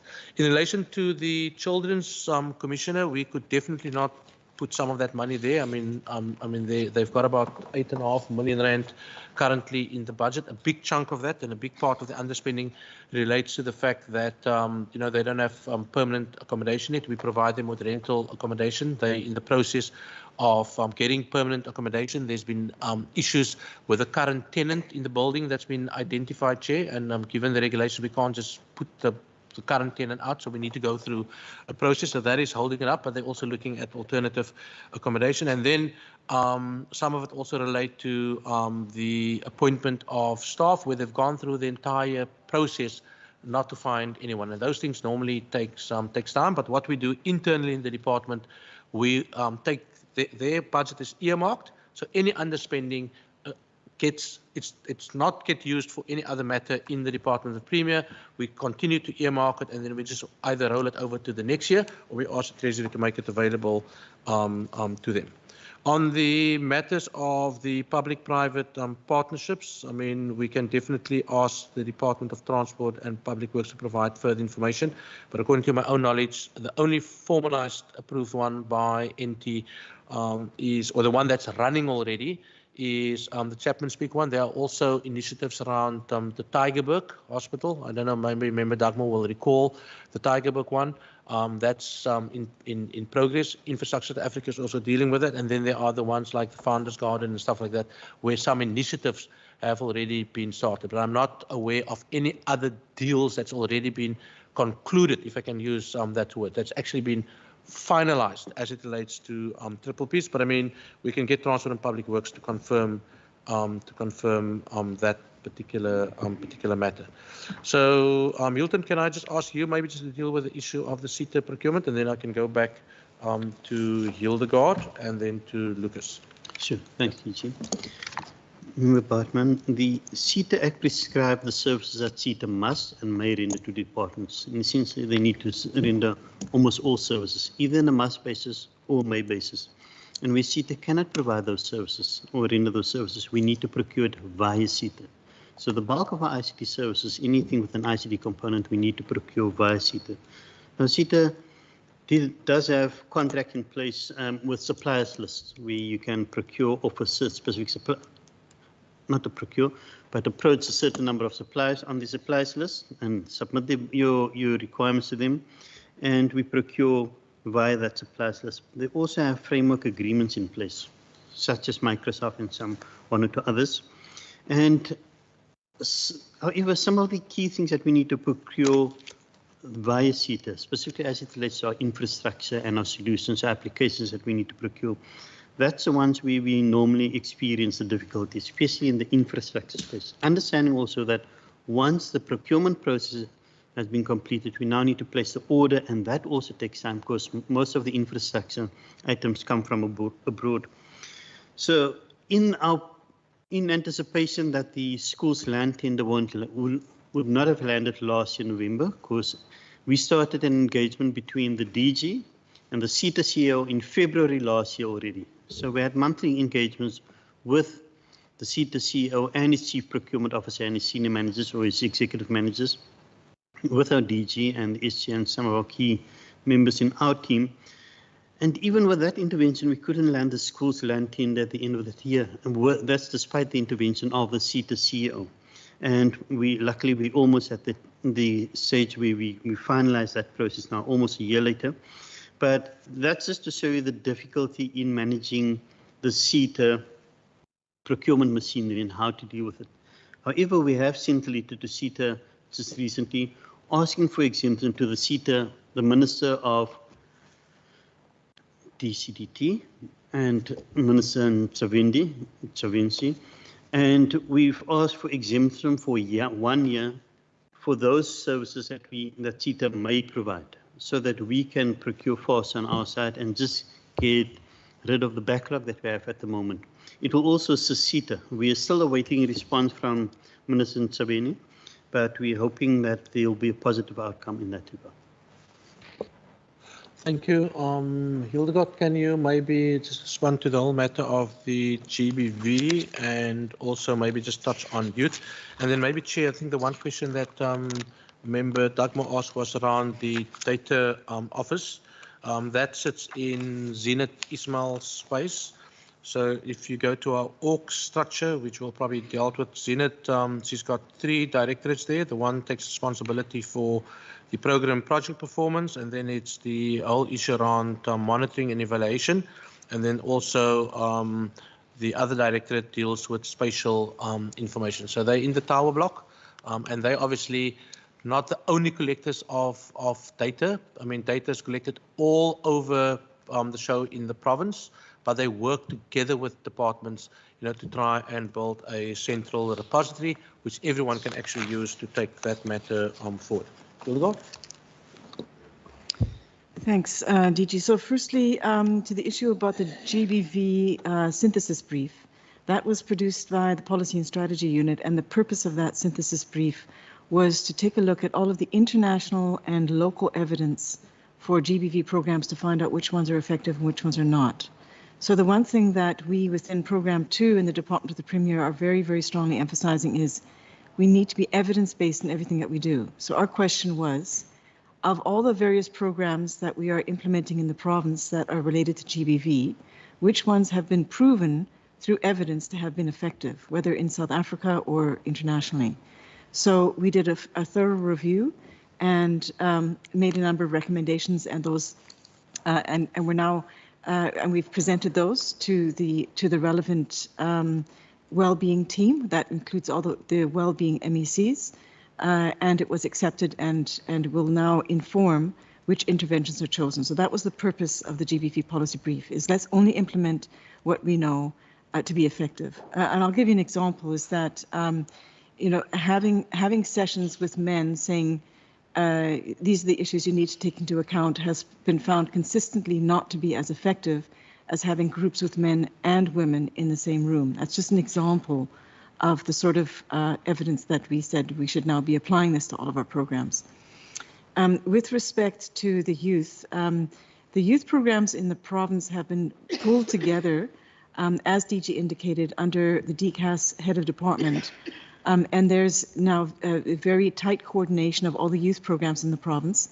And one of the major steps forward that occurred in the last year is that there was this a document that served and was approved at Cabinet called the Norms and Standards document, which says for all of the programs that the province runs that involve young people and involve employment opportunities, these are the basic norms, these are minimum norms and standards. So to give you an idea of what those minimum norms and standards are, one of there are 3 or 4 key elements. The one is to provide skills training, psychosocial support, to provide career guidance, and to provide mentorship. Because what has been found is that the problem of employment seems to be not even as great as the problem of employability. So even if someone has the skills, they don't necessarily have the ability to function in a work environment. So, the targeting of the youth programs and the norms and standards are really taking this forward. There are numerous youth programs throughout the entire province, but now they are all being very, they are liaising with each other to ensure that they are achieving what they are required to in terms of the norms and standards. Thanks. Lucas? Thanks, and thanks for the question. I'm going to try my best to answer Honourable Member Doug Moore. I think, I think the first important point to make is that we don't make the rules. The legislation that governs the public service is the exclusive remit of the National Minister of the Public Service and Administration. And I'm sure Louise would correct me if I'm wrong, but I'm not aware of any provision in the legislation or any directive determination issued by the national minister that allows a public service employer in the national or provincial government to suspend or remove an employee purely based on the fact that they've been charged with a criminal offence. Of course, if that criminal offence also constitutes alleged misconduct within the employment relationship, the employer would be able to suspend the employee, but there are two requirements that would have to be met. The first is that the alleged misconduct would have to be serious, and the second that there must be a possibility that the continued presence of the person in the workplace could compromise an investigation. So the best way to explain it is really if an employee were to steal his or her church's money, there's nothing really that the employer can do because it's unrelated to that person's employment in government. But if that person is alleged to have stolen the money of the department, well, then of course, you traverse both the criminal and the disciplinary domain. So yeah, I don't know if that answers your question. On the last matter, just ask Mr. Jumat maybe just to talk a bit on the question that Member Bartman raised around the PTI training and the long, short, and some of the accredited information that we don't need to write stuff back. Thank you. Thanks, Member. Those numbers vary, depending obviously on the demand, because officials indicate in their own development plans, which are collated in the workplace skills plans, and we are therefore responsive to that. That's part of our offering. We also offer general courses, which are always available, not only responsive to demand as per development plans. Last year, a total of 3,846 officials in the past financial year participated in courses or skills development offerings. Now, that's not the total number of actual offerings, because one official may participate or partake in 2 or 3 offerings at a given time. I don't have that total number, and that we could provide if need be. I must indicate, for it being in what we call a COVID year, those numbers are not the average. It would typically be double that in a normal year. But we have spoken to some of our colleagues in other provinces where their training and skills development programs essentially came to a standstill because of our ability to provide online training. We've been able to reach those numbers. As I said, the numbers of programs offered at a particular time varies, but I can give an indication that for this semester, we have a total of 43 offerings, 28 of our own, 9 which we source in collaboration and in partnership with the National School of Government. And we then have also something like 6 online webinars and training that we connect officials to, like the apolitical training, which is offered by another partner. Officials are able to participate in that sense. At another time, when there's a greater demand, that number may rise slightly to possibly 45 or so courses. The DG is correct. We are not a credit-bearing institution at the moment. We seek credits through partnerships with higher education institutions typically, and that detail I can also pass through on the exact numbers. Thanks. Thanks, Chair. The last responses will be by Tricus. Just to note that I think Member Darkmore indicated an amount of 70 million. It's not 70 million, it's 70,000. Yeah, I mean, sure, if we had such an amount of irregular expenditure, I don't think I would be for fruitless and wasteful. Yeah. And then obviously on fruitless and wasteful expenditure on a budget of close to 2 billion, I think Member Bartman made the point it's 0,000. In fact, the calculator struggles to give you the number of digits, but it was only 13,000 rand. So did you just speak to what we're doing on those old cases and the new ones? Thanks, Chair. Member Dartmore mentioned that the cases seems to be increasing on page 19, but those are 2 different categories. The 3 cases refer to fruitless and wasteful expenditure. The 5 cases below that are irregular expenditure. If one wants to know what the movement was in number of cases, page 228 has Annex 11. It says there that the current year occurrences are 4. That 7 million that's on page 19 is a prior year case, so you have to deduct it from the 5. Then it will indicate just below, it says prior year occurrence, 11 cases. So from 11 cases last year down to 4 cases in this reporting year. Note also that I don't look at the amounts specifically, I look at the number of occurrences because it's indicative of human behavior. Irregular expenditure is a product of human mistakes and errors. So you can have 50 cases of 20 rand. You have more problems than somebody who have 1 case of 1 million rand, if that makes sense. The system needs improvement. Now, just on the Member Dagmar asked, these cases are under investigation. When are they finalized? The 70,000, for example, when it's condoned by PT, it's finalized. That was then subsequent to year end, it was done. When we are finished with the technical aspects of an investigation, there's still disciplinary processes, which we don't control, which takes their own time. If it takes a year, it means it will always remain under investigation because those steps have not been followed. Condonement also takes time because Treasury has a host of requirements which we must satisfy, irrespective of the value. Just quickly on the fruitless and wasteful, those 3 cases, one relates to 5,000 rand for a flight that was cancelled in favor of a virtual interview. So we have interview candidates. Flight was booked. And the decision was that the interview was going to be virtual for all candidates. And the flight ticket, it happened too late for the ticket to be cancelled. So that cost we have as fruitless. That case, I have seen the report. I just had a problem, sent it back, so it's nearly finalized. There's the balance there, about 8,000, is 2 SARS penalties. So when we have an imported service, and I'll speak to that later, the imported service is delivered today. You have 30 days to pay SARS, the import VAT. There's a 15% charge on that. So I have let's say 100,000 expense, 15,000 I must pay to SARS. I need to remember this because there's no billing system. SARS systems are not even mature on that. We probably doing that. I'm not sure how many other departments are doing that.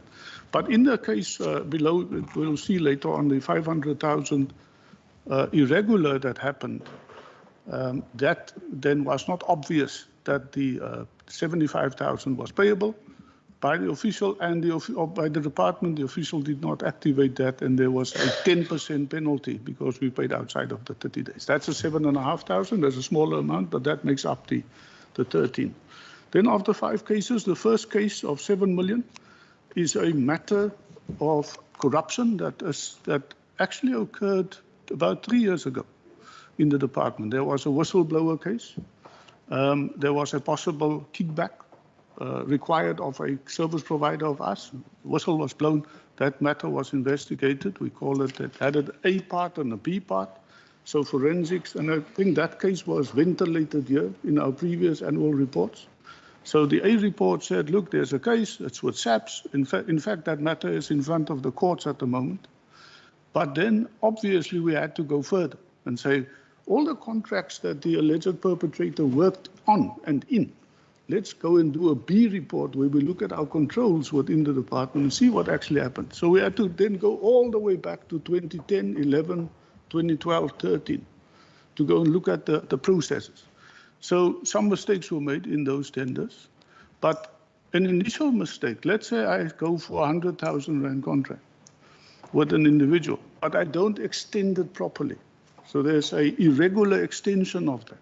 That extension for the next 10 years, if there were further extensions, they're all irregular. And that's how this amount blew up to become 7 million rand. So there's no, as far as we could assess from our investigation, value for money was achieved. These were desktop technicians, the resources that we used in our business. So there's no losses that we picked up. But those were then identified as irregular and still under investigation, simply for the fact that the labor relations processes are now at the advanced stage, almost finalized, and whereafter we will then conclude this matter. Then the 70,000 I mentioned earlier is the SPSS licenses that we use at Cromeria. It's a 3-year license, came to an end. The official neglected to, have the new process kick in immediately. The company was nice enough to say, no, it's okay. You can just roll it forward and you can do the new contract when you can. Obviously, when a contract is supposed to start a license, if you haven't had the new contract signed, that portion becomes irregular. So this is the irregular portion, a couple of months on the new contract that we had to put in here. And Treasury condoned it because there was no issue on value for money. Then the 582, 500,000 I mentioned about the international specialist who assisted us on behavioral economics. 75,000 of that amount would have been the VAT, the import VAT that was payable. Our system allows for 500,000 rand quotation. If you neglect to add the VAT, so remember it's two separate things, but it's combined, then you are irregularly procuring the service. The service is actually 575, not 500. So we've put both amounts in here as irregular. And then there's the last portion, it's just a small payment where the same official specified and approved the award of a 8,000 rand transaction. There's no malice in it. It was just a mistake that happened. We got the service for that. It was 8,000. That makes up the total on that page. Chair, I think I've covered all of them. Thanks very much. Thank you very much. We will now move to pages 24 to 35 of Part A. Are there any questions from the members regarding strategic overdue? No, but we'll be done now. No. Okay. All right, then let's move on. Part B.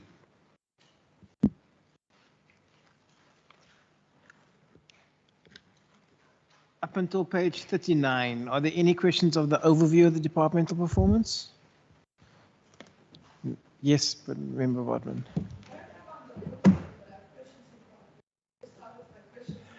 Would we like to do, I propose that we do it section by section because there are the programs and the transfer payments and the conditional grants. So I think let's do it section by section and then we'll go forward from in that way, in that manner, if that's okay with the Premier and his team.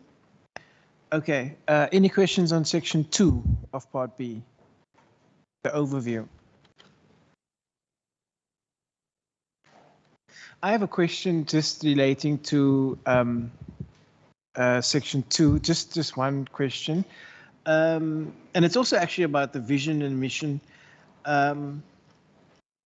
Have there been any focus groups on government campaigns? And I know we've gone through the listening tour and how we've listened and what's in there.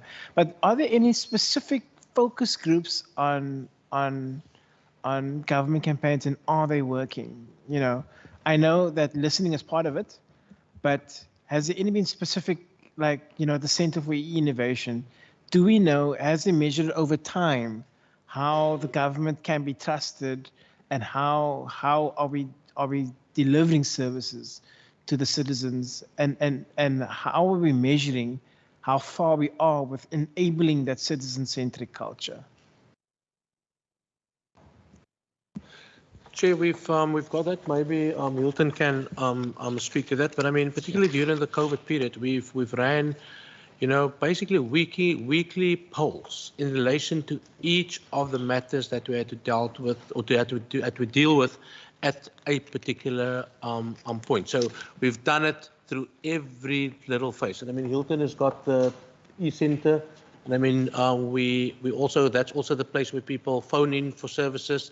You know, part of our monitoring system or some of our indicators, you will also see, you know, our response rate, particularly to citizens. So we use all of that as a barometer to check whether people are happy or not. And then obviously in the line departments, like the Department of Health, they would have their own kind of system to check some of the issues, people, you know, kind of complaint systems. But a lot of that stuff we deal with through our Center for Innovation, particularly through the telephone system. But probably the biggest example of, you know, checking whether our services and our responses of government is appropriate was particularly during the COVID period when we were running, you know, all these surveys almost on a weekly basis. Does anyone want to speak to that? And Zenith's also citizen survey. Yeah, Chairperson, so in the contact center, what we do have is a database of the different complaints and compliments that we receive, and from that we can gauge the number of complaints in a specific area and also address it that way. What we also do is the information that we get from the first Thursday, that gets followed up via the contact center.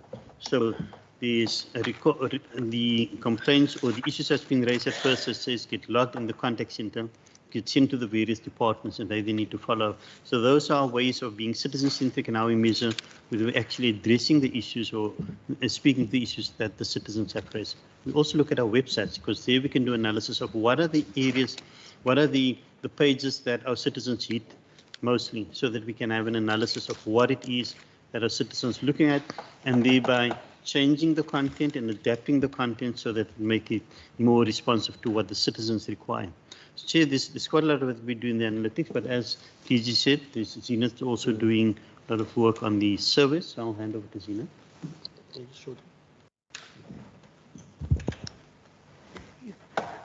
Thank you. We look at different data sources in terms of and how we can actually combine it so that we tell a better story and we can narrate a better story around the voice of the citizen. So yes, while we have performance data and we spoke earlier on how we try to integrate performance data, we look at what does the citizen say about our performance. So we embarked on a pilot initiative. Firstly, the pilot initiative is around a citizen perception survey, where we actually assess only key indicators that only talks about service delivery.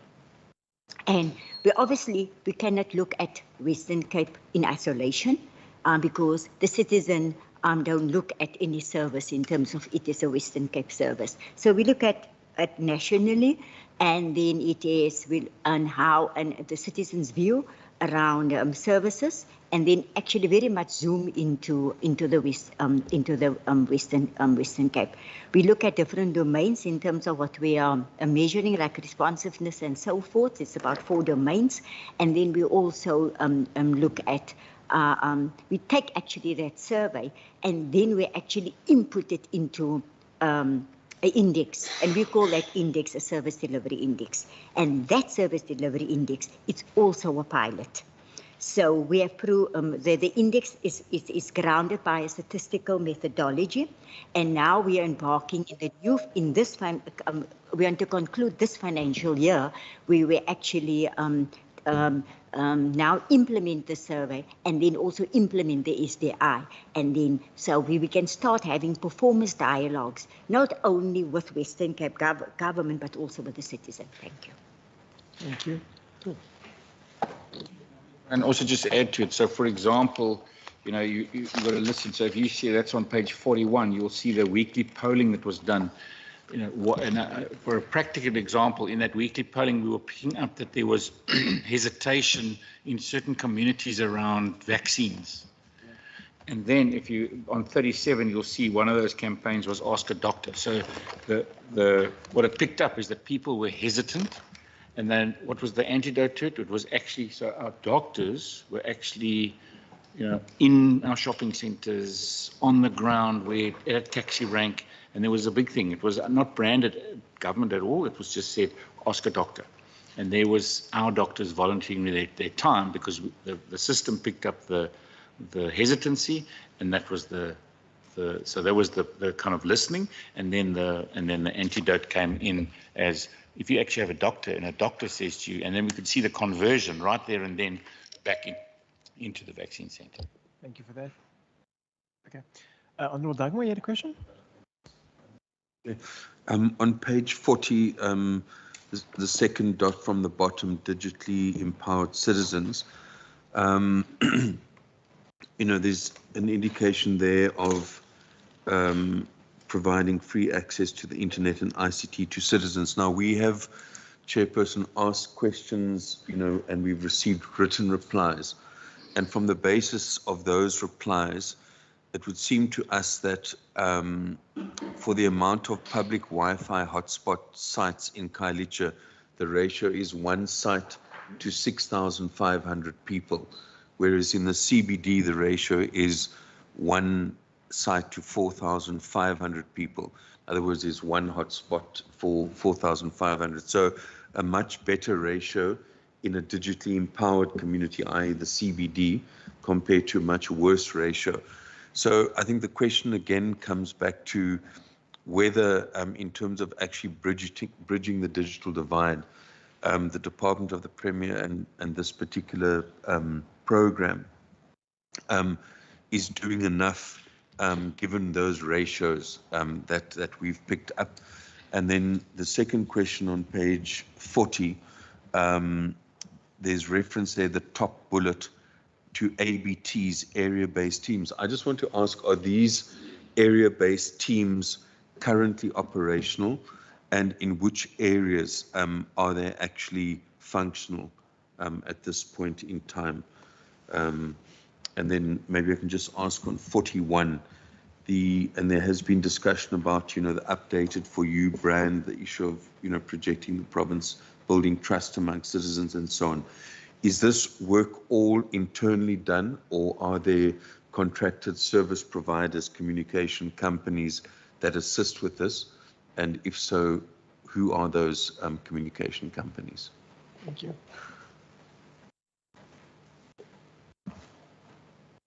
You just wanted the digitally empowered one and the issue around the ratio?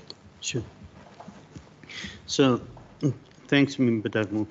The analysis that you've made is quite interesting, and we need to understand that with the Wi-Fi hotspot, it's not the only digital empowerment that we do within the communities, and we have various other digital empowered interventions within the communities. Understanding, though, that the population density within Khalicha will give you that ratio, a much higher ratio than what you'll have in the CBD, because the population density in the CBD is just not that high. So that's why we have the discrepancy. But we do aim to have a public Wi-Fi hotspot at almost every government facility that we have within the province. So we're growing that as we go along, but we have a look at that ratios again, and then we'll see whether we should be improving and how we can be improving. But one of the areas that our DG has indicated is that we now need to focus on providing access centers in the metro, whereas in the past we've only focused on the rural areas. It's now need to broaden that program into the metro and thereby providing more access to the community. You also need to look at the City of Cape Town's library program, who also provide connectivity and provide access to ICTs within these communities. And there's a lot of other NGOs and entities that also play a role. So yes, I understand that you look specifically at the Wi-Fi hotspots, but we look at it as a collective in terms of what are the other stakeholders do in those communities.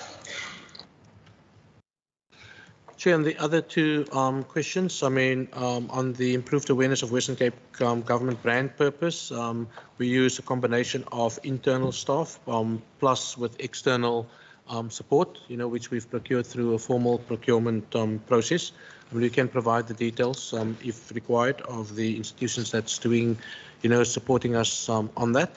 And then on the area-based teams on page 40, it is an initiative that we've started during the COVID period. We've had a hotspot strategy. Also, as part of rolling out of our safety plan, we basically realized that the safety plan is not just the work of the Department of Community Safety as an example. It's a whole of government plus a whole of society approach. We've identified the hotspot areas where we're focusing on, and particularly where the LEAP have been deployed, and we've created area-based teams. And the area-based teams cut across the different departments. So there would be people of health, there would be people of ComSafe, and there'd be also people, from other institutions and also the broader society. So that's how these area-based teams have been formed. And in fact, Chair, we're taking it now also outside of the metro area, because it's not just, as I said, around safety, but there are also other areas where we are using the area-based teams to achieve certain key objectives. And again, we can provide the detail of where these area-based teams are situated, but it's primarily in the hotspot areas. Thanks. Thank you. We move on to section 4. Yes. Yes. Okay, yeah, sure. Sorry, could you put on your, put in your mic? Thanks. Regarding the Wi-Fi and the ratio per area, now maybe I'm just understanding the internet wrong, and Hilton must now correct me if I'm wrong, Chair. But even if you have 1,000 people in the area or 10 people, they'll still have the access if that Wi-Fi spot is there. It's not like the Wi-Fi is going to stop after 1,000 people use the Wi-Fi.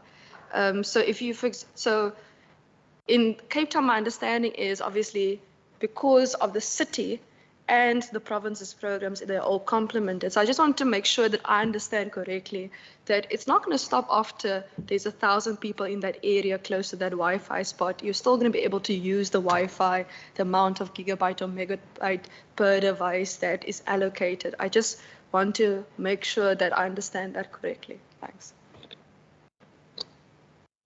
Yes, sir. Correct, Chairperson. The only challenge is the proximity to that Wi-Fi spot. That might be a challenge. Okay, thank you. So let's move on to section 4 of part B. Those are the 6 programs. Honorable Dagmore, you said you had a question on page 51. 52.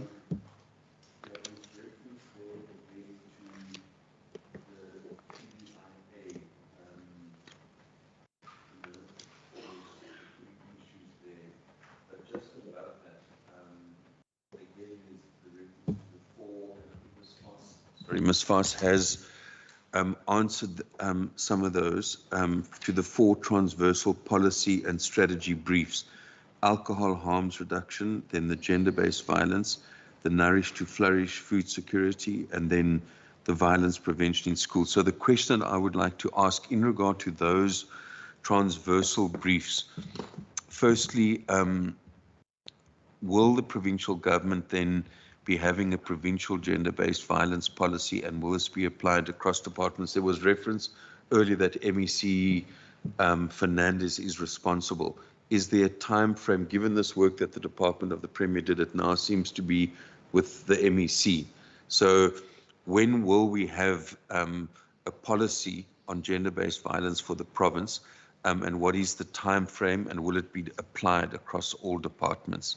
Because it seems there are different approaches from different departments and how they deal with different complaints. Secondly, is the Premier's department still involved in supporting economic development? I think it would be in regard to the liquor legislation, because there was all this initial work done on alcohol harms reduction. So what is the work that's been done at a transversal level supposed to inform the legislation that the Premier told us was in the process of being worked on, although no one has seen a bill yet, as far as I know. There's no actual bill that's been published. So what is the content of this, the synthesis brief? Is it related to the legislation, or is it related to the alcohol harm strategy itself? And then finally, will the violence prevention in schools policy, is that going to form part of the safety plan that is being driven by this department and community safety? Thanks. Thank you, Honourable Dagmore. Dr. Malila? Can you maybe just respond to the first part? I mean, there's a lot of work that we've done, particularly on the amendments to the proposed amendments to the Liquor Act, all the policy work and stuff like that. So maybe if you can just respond to that part, and then also some of the other key work that we are doing with the Department of Education and also the Department of Community Safety around particularly violence prevention, and how that links to the broader safety plan. Sure. So firstly, I can give a quick yes to the question about the VPI in schools program. We have renamed it the Shukuma, and it definitely forms part of the safety priority. But what we found is that the safety and well-being priorities, and to some extent the job priorities, it's often very difficult to distinguish what goes where. I mean, GBV can be in well-being, it can also be in safety, but definitely the VPI in schools, the Shukuma program, is very integrated with, it's actually one of the key strategies to support the overall safety plan, because it is dealing with some of the factors that lead to the violence instead of just dealing with the symptoms, which is what law enforcement does. So there's a quick yes to that question rather. On alcohol-related harms, the synthesis policy brief was looking at two very specific strategies that have been shown in the world to work in reducing alcohol harms. And it presented all of the international and regional evidence with respect to those two strategies. Those two strategies are minimum unit pricing, in other words, to price alcohol such that you will not have really cheap and damaging alcohol continuing to flood the market.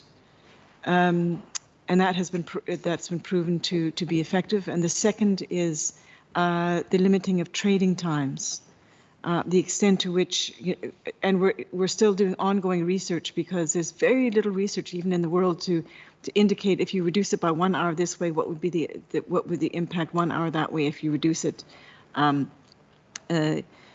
for different types of trading and so forth. So there was an extensive research done on both of those too. And based upon that research then, a recommendation was made to Cabinet, as the DG has alluded to, recommending that these two specific mechanisms should be considered in the legislative amendments, and that is now in process. I want to also indicate that one of the reasons it's a lengthy process is that there is now something called the regulatory impact assessment process, which requires any legislative amendments to firstly go through a significance test, which both of them have just completed the significance test to say, yes, this is significant enough that it requires a legislative amendment. And then it requires a full regulatory impact assessment, and that is now underway. And as DG alluded to earlier, this also requires extensive public consultation because there will be different groups of people affected either positively or negatively by the two mechanisms that we've indicated. So those are the two that the policy brief looks at, especially just those two mechanisms, all of the evidence. Thank you. Thank you very much. Yes, Member Bartman. Sorry, do you mind putting your mic on? Sorry, page 69. Now, at the outcome under connected government and sound ICT governance related to the output 4.3.3, I know previously the audited outcomes was an average of 4.99 days, and then the new target was 6 days, and we've outperformed ourselves again at 4.48 days. Now, my question is, why was the original target at 6? I know that everyone in the Department of Premier has done so well that essentially 100% of targets has been reached. But if we previously have been reaching 4.99 days and we're now currently almost at 4.5, we can actually adjust our target to be a little faster in a lower number. Yes, a little faster. Then on page 71, regarding and it speaks to the outcome of the increase of number of services delivered to citizens via digital channels. Now that we have seen the good work of e-centers and the broadband infrastructure, and this is a question I actually asked recently on oversight to Mr. Arends. I don't want Mr. Arends to answer this time. I want to know now what. Now that we've built all of these wonderful e-centers, now that we are connecting people via broadband, now that you're essentially achieving 100% of targets with a 98% budget spent, now what? Where are you going to go to from here? Because if you're doing great, what is the next output? What is the next performance indicator that Mrs. Ishmael is going to come to budget and say, this is what we're trying to achieve? Because it kind of feels like, I'm like, okay, now this is the end of the story. So, I mean, 1.2 billion out of the 1.7 of this budget goes to digital infrastructure. So where to from here?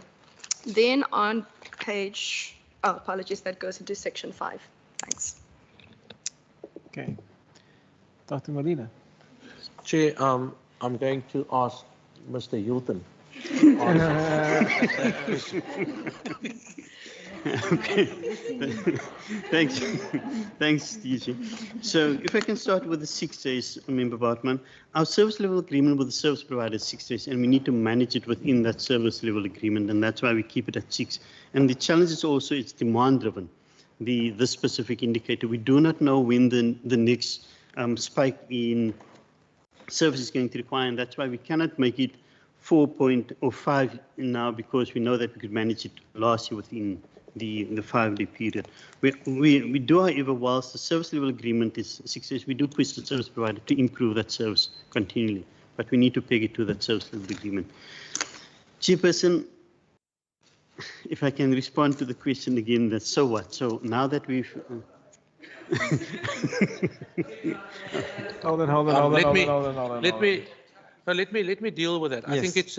I think it's a key question on where we're going with the e-centers.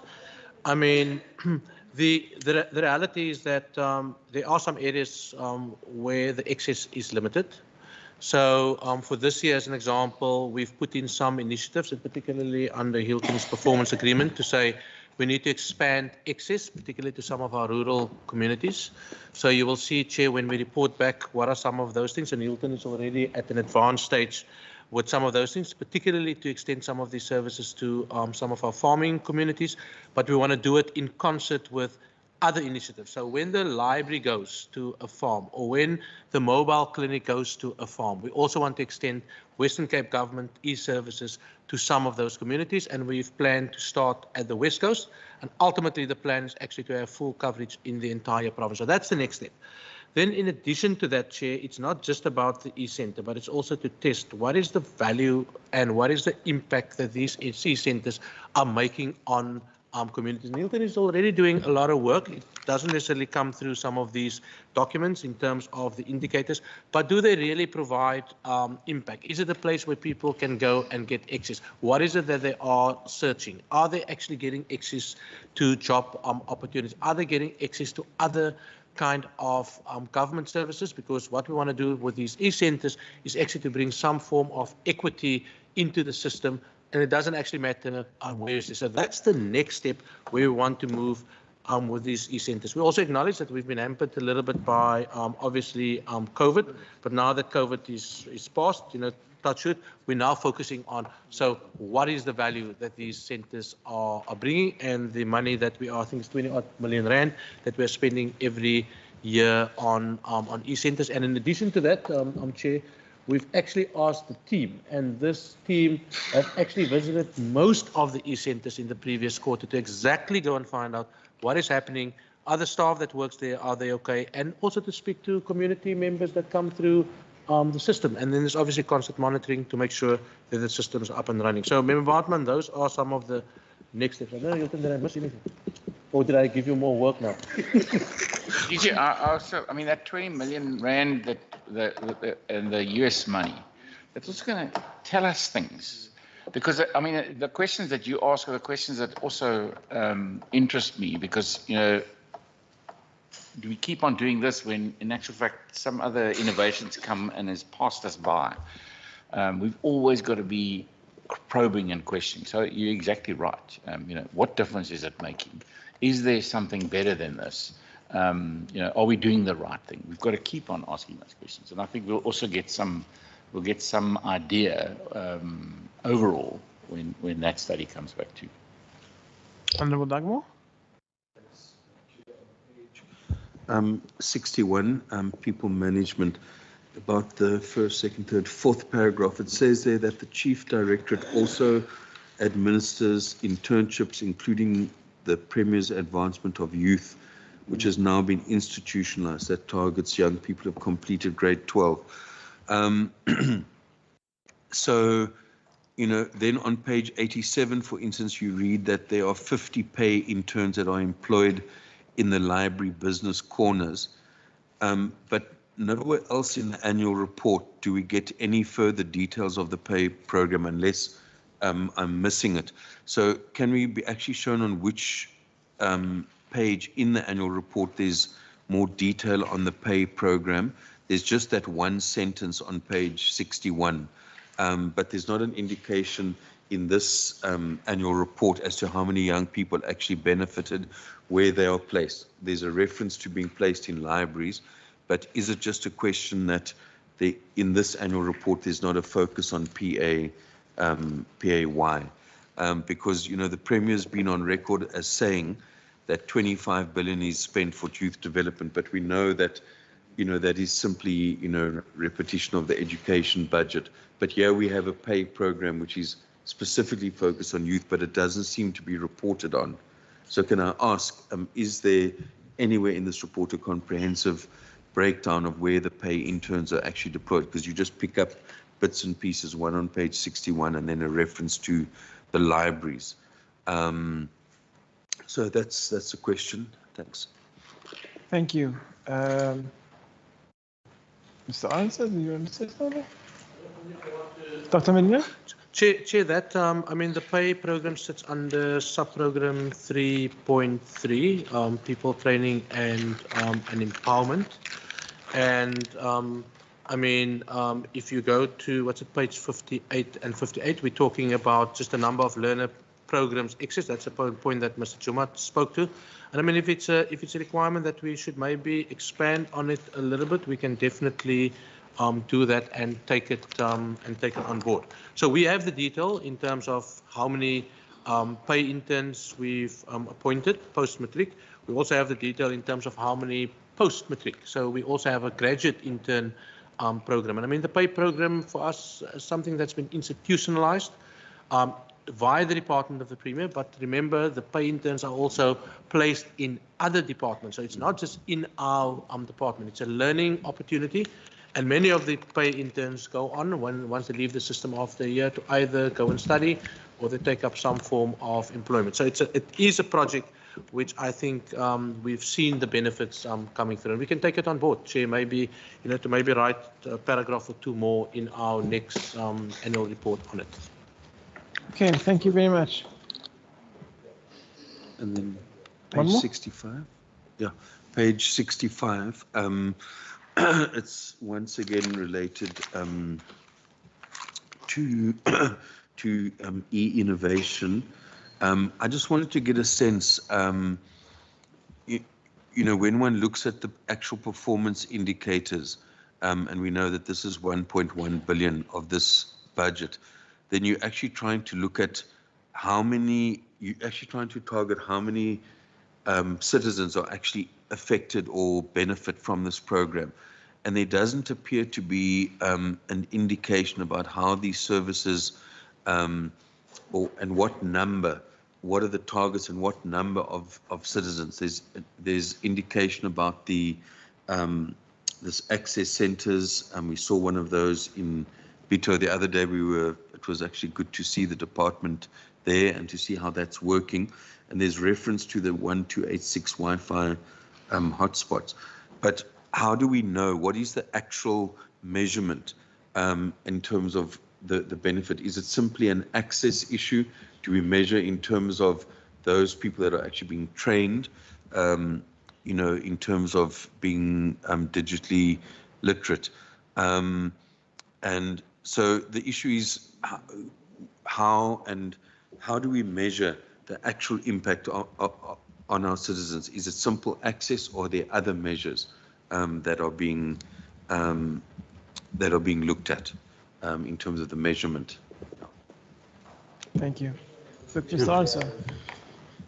Gee, if I may, the 1.1 billion, member, with all respect, does not just speak to our broadband and a Wi-Fi hotspot. It speaks to the whole service that we provide to citizens. It includes the 1.3 million learners in our schools.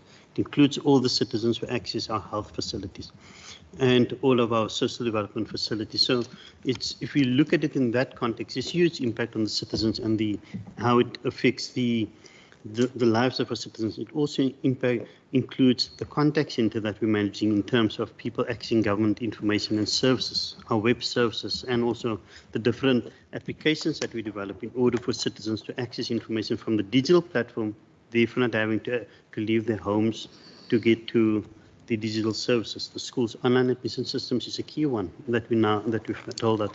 So if we want to measure impact, we need to measure it in the context of that. And if we then want to look at what the 1.3 billion buys us, we need to look at it in that full scope and not just in terms of Wi-Fi hotspot, Cape access, and the broadband, because that's not the only things that we are dealing with within our department. We enable all departments, as DG said right from the outset, we enable all departments to deliver these services to the citizen.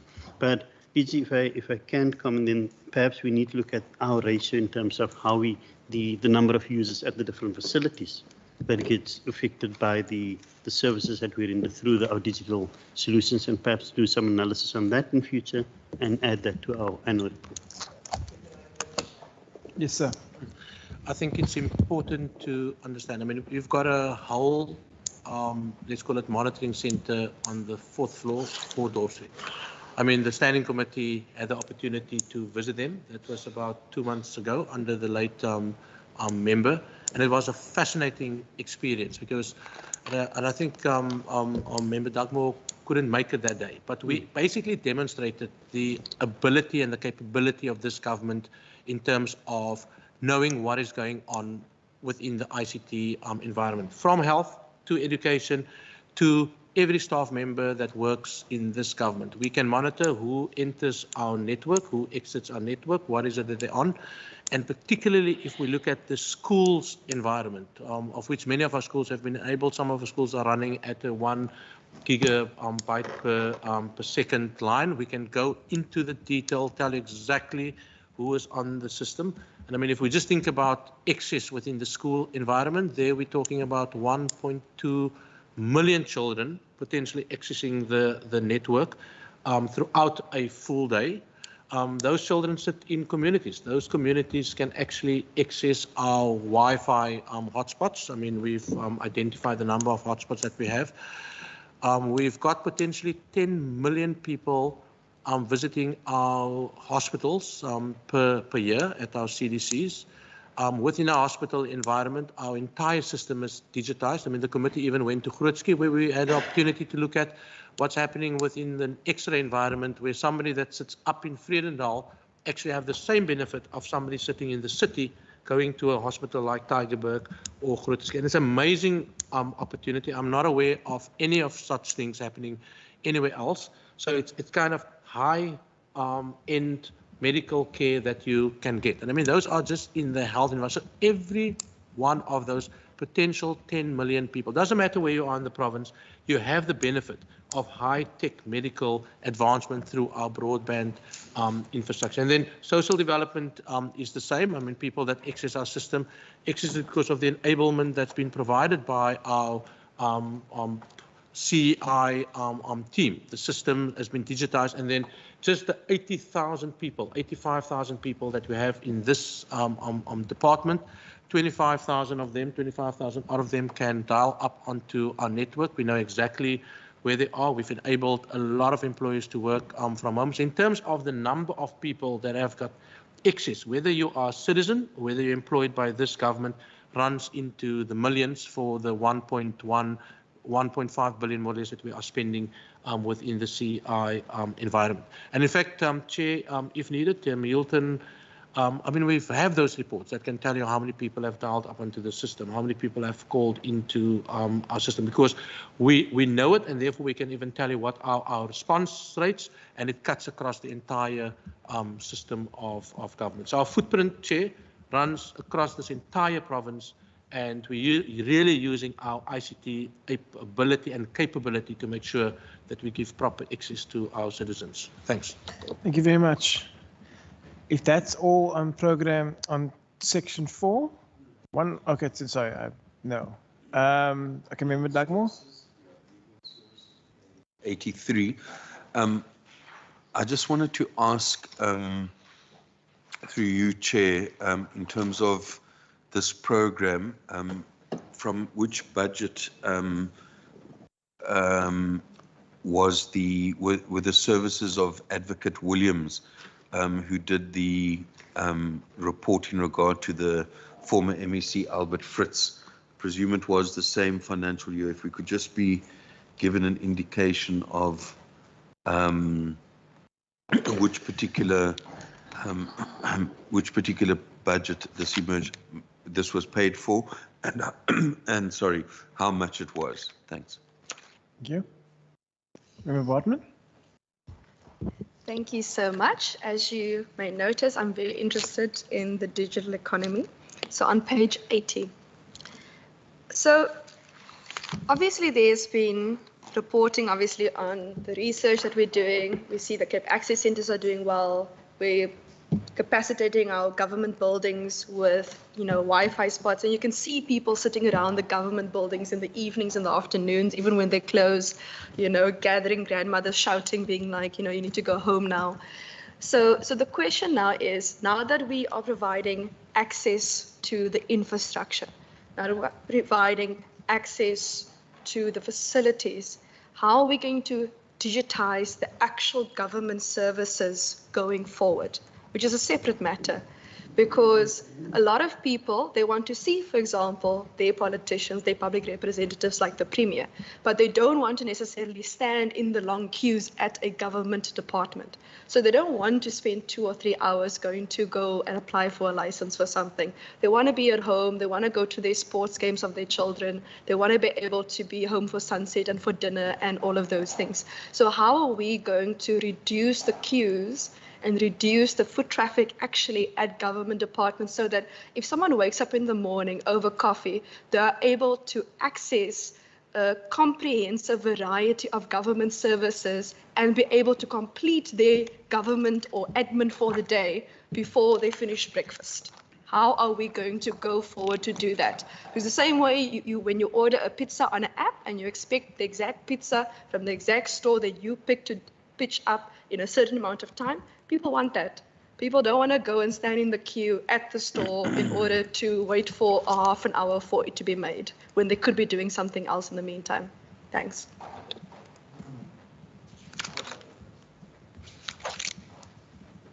Yeah. So, Member Bartman, what we have in the Western Cape government is our digital government strategy. It speaks to 5 goals. The first is digitally empowered citizens. And that means citizens must have access, citizens must have the skills, and there must be services available to the citizen. So that's digitally empowered. The second one speaks to optimize services, optimize and transform services. So that one speaks to how do we improve our services internally, optimize it, and then also transform it and digitalize those services. So it's a citizen, the service. The third one speaks to good governance and sound ICT governance. Connected government and sound ICT governance, meaning the connectivity, making sure the systems are up, making sure that information security, making sure there's continuity. Fourth one speaks to the employee, the digitally empowered employee, understanding what the employee requires in order to deliver that service to the citizen. So it links to, once again, the citizen, employee skills, employees toolset, and the solutions available. And last, it's data-driven decision making, which is all about how do we use data to inform our decision making and planning.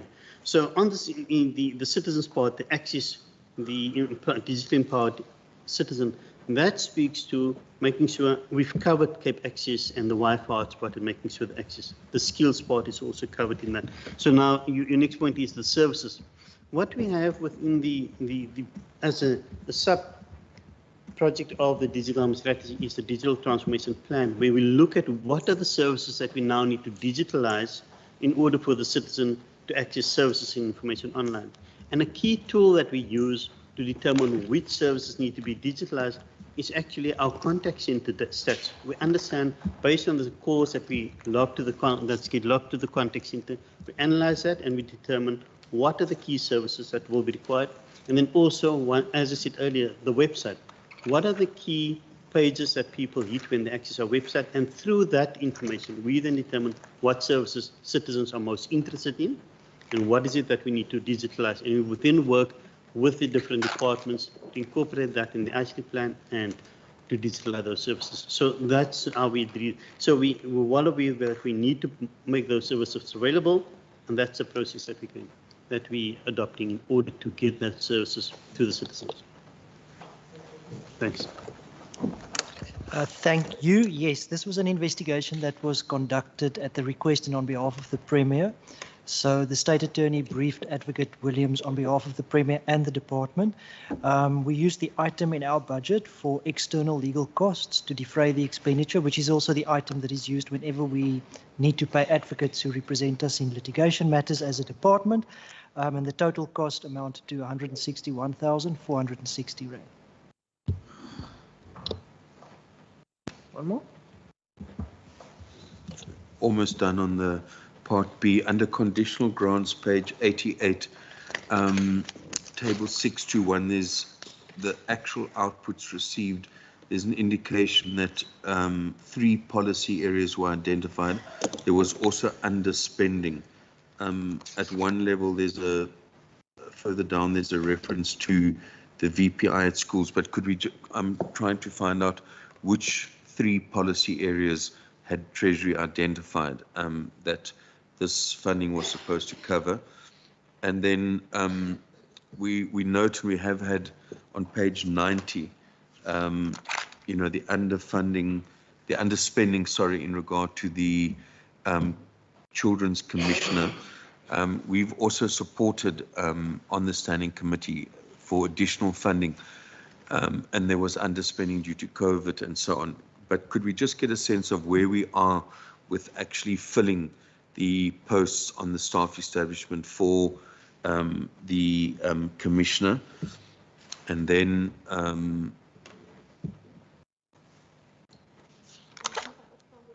yeah, that's the last one on Part B. Thanks.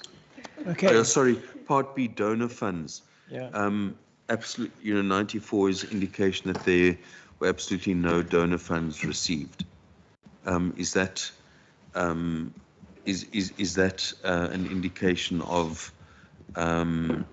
the lack of engagement with foreign funders, or what is the view on about the fact that no donor funds were received in the period under review? Thanks. Dr. Mulia?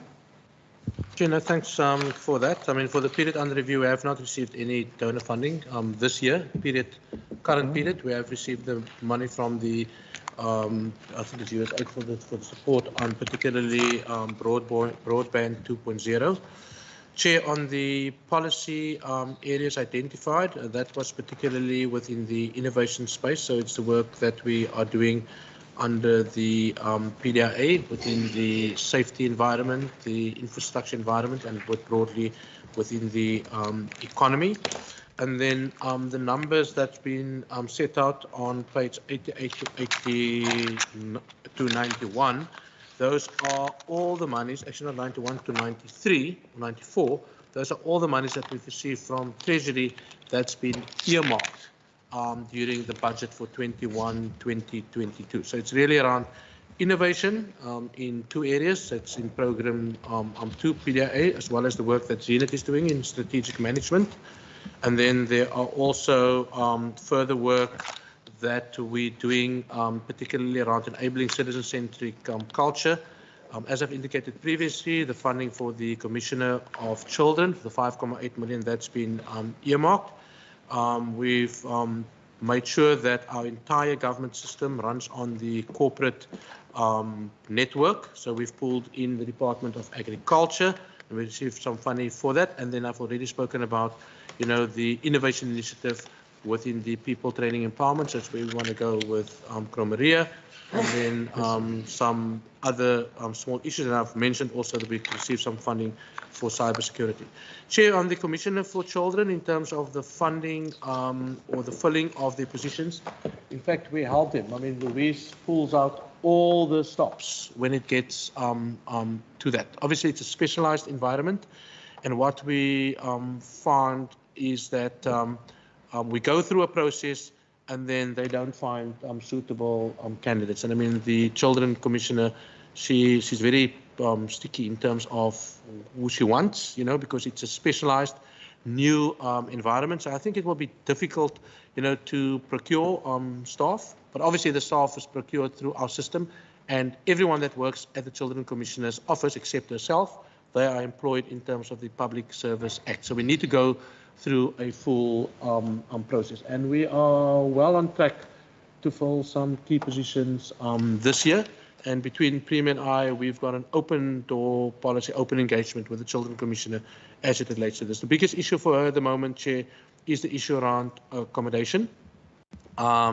They've made steady progress, identified a building up here in town, only to be, sort of stopped by the current tenant that's not willing to move out. They've identified the second building that belongs to government, And the last emails I've seen is that they're going to pay it a second visit, but she was quite positive that they're potentially going to take the building that's also situated in town and then make it child-friendly, accessible for kids and stuff like that. But they're doing good work, and I mean, my office is there to support them to deliver whatever they need to deliver on. Thanks, Chair. Excuse me? Thank you very much. If there are no further questions on part B, I propose that we take a break from now and for 20 minutes. It's now just before 22. So if we can be back here by 11 o'clock to proceed with part D. Thank you.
Thank you for your punctuality and coming back on time. I assume that's everybody. Doc? For the team. Honorable Kaiser Philando, are you still online? Absolutely, Chair. Thank you, ma'am. Okay, so now we continue with part D, people management oversight. Are there any questions regarding the introduction and the status of people management at the department? Honorable Bartman?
No, you wouldn't.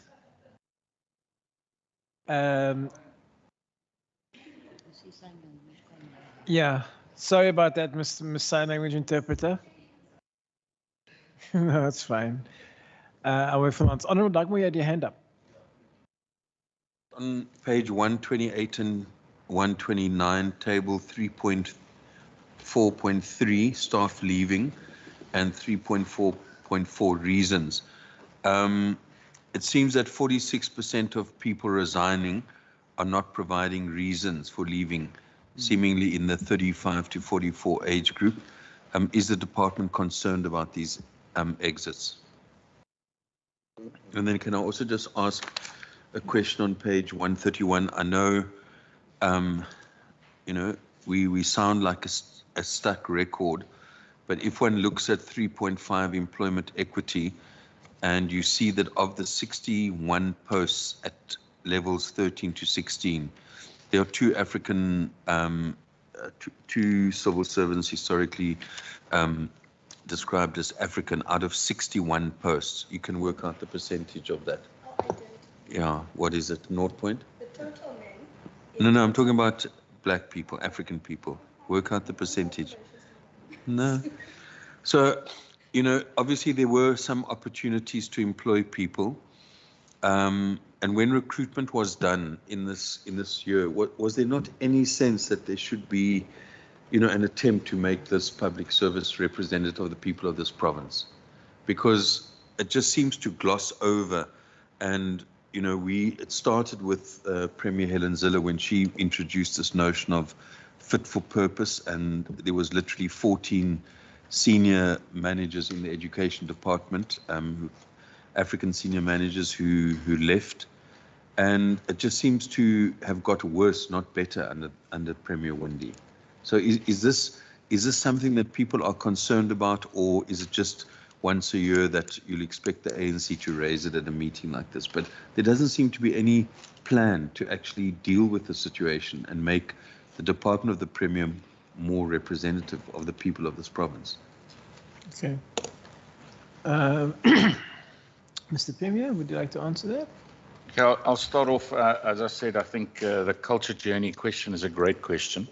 But I'm going to actually say I want to hear the answers and then I'll top it up afterwards. But it's a journey. It's not as you can't just switch a switch, and that's what we are busy doing.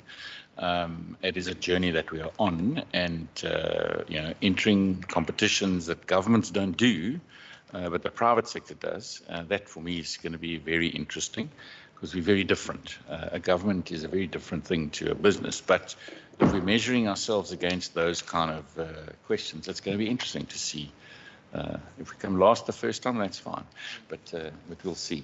So I'll leave those answers. And the second one on Honourable Dugmore's question, yes, absolutely. You know, I mean, that's the one thing that I really look forward to seeing is specifically building a diverse opportunity society where it's reflected in our government. We've also seen a couple of resignations and retirements, and we will endeavour to fill those posts. But of course, we also believe in opportunity, open opportunity. We're not going to just only focus on racial bean counting. DJ, I don't know if you want to come in. Chair, let me respond to one or two things. Thanks for that. I mean, the question by Member Bartman, I mean, it's absolutely, it's a key question. I mean, all of that is linked to the culture that we are working on. And I mean, this culture journey that we're on as a government, it's obviously got an external impact as well as an internal impact. And you will recall when I did my accounting officer report, I explained this whole issue around boot camp and what it is that we want to achieve. I mean, we want to build this culture based on the 6 values, okay, that we have as a Western Cape government. We've developed an entire program, started with PTM, rolling it out now to the rest of the senior management teams. I mean, Premier and I and some other senior managers, we already had 2 engagements with the senior managers in Western Cape government as part of this rollout of the entire process. And in fact, we've even gone a little bit beyond that. We've also visited external companies where we believe they're doing very well with culture. We had a meeting with Nedbank. It was virtual, where they took us on their journey and where they are today, and obviously the stuff that they still want to achieve. And then we visited Coca-Cola as one of those companies that are also, you know, that have won numerous competitions in terms of the best place to work for. So in our processes this year, we've already agreed to enter a global competition on one of the best places to work for. And as Premier said, doesn't matter where we end up, at least it's some form of checking in on where we are and what it is that we need to do. But we believe it should be based on values, and we start internally, and then obviously, you know, it will spill over to our clients or the citizens out there. On the employment changes, I mean, it's been difficult, particularly this year. As Premier said, we've got a couple of vacancies that we are working on. I mean, I personally believe in a more diverse institution. It is important, so we're not just waiting for once a year. It's something that we are talking about internally in our own department, and it's something that we will work on, Chair. I mean, a more diverse institution just takes you further, because I mean, it represents, you know, the communities that we serve out there, and we need to demonstrate, you know, that we bring diversity into the system. And therefore, even internally in our system, we, you know, building the capacity, because it's also about how do you build your own timber within all of this, but to be open to create a more diverse institution that can serve the communities out there. So hopefully next year you will definitely see some changes in the system, particularly on our senior management level. I think those things, those 2 responses, deals with a question by Member Bartman and also by Member Dugmore. Thanks. Member Dugmore? Thank you once again, Chair. Table 3.5.7, that's skills development. The table just indicates the levels and the numbers of training opportunities provided. I mean, it seems that 28 years into democracy, most of the so-called lower levels, 1 to 8, are occupied by people historically classified as African and coloured. And as I said, it mirrors almost exactly the apartheid employment patterns. And so the issue is, there are numbers listed here, but what is the specific focus at levels 1 to 8 in terms of skills development by the department? And then also employee performance 3.8. Was there a specific decision not to give any performance rewards? during the year, given that the department's own performances as meeting of targets, etc., was there a specific decision in this regard, or were no employees actually deserving of performance rewards? And then the foreign workers, 143, there's a table there as well. You know, are these actually scarce skills that are listed there? The Deputy Director, ICT Audit, State Law Advisor, Senior M&E Officer, Deputy Director, and Policy and Strategy Analyst.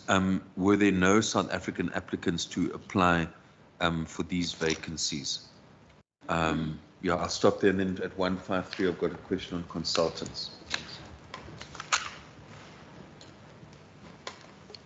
So go on with the consultant question, or would you like to have the question now, or would you like to answer the questions first? Maybe I can just respond to it quite quickly. Okay. Yeah. The performance awards as well as the training. Maybe Louise or Andre can come in on the training stuff. On the performance awards, Chair, we can provide the information in terms of people that scored a performance rating of significantly above expectation. In the old days, people used to get performance bonuses, but that has been phased out, particularly by the DPSA and the National Treasury over time.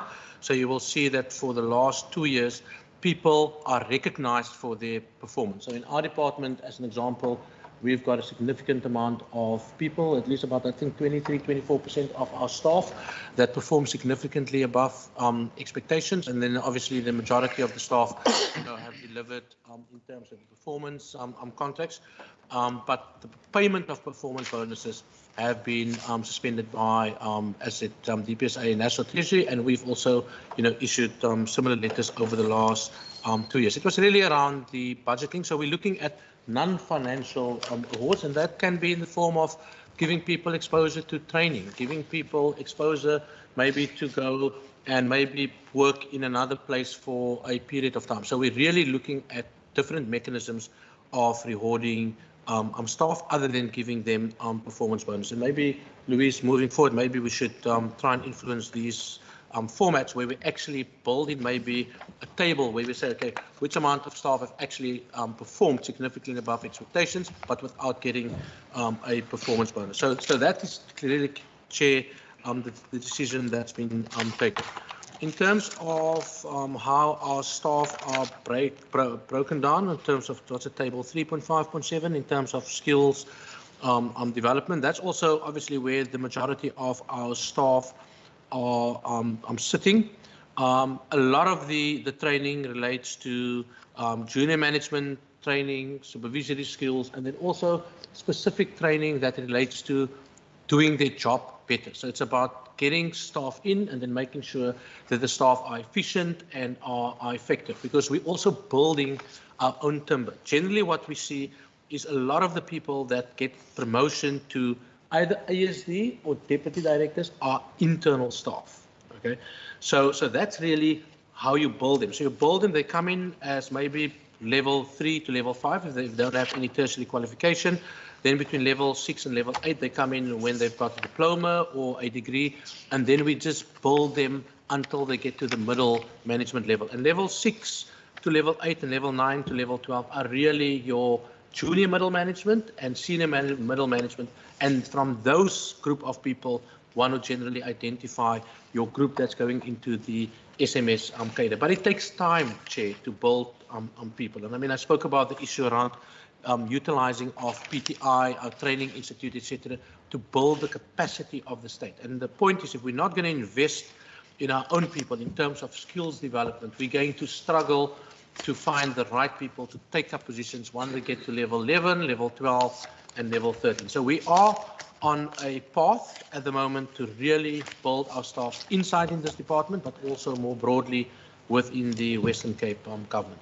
Thanks.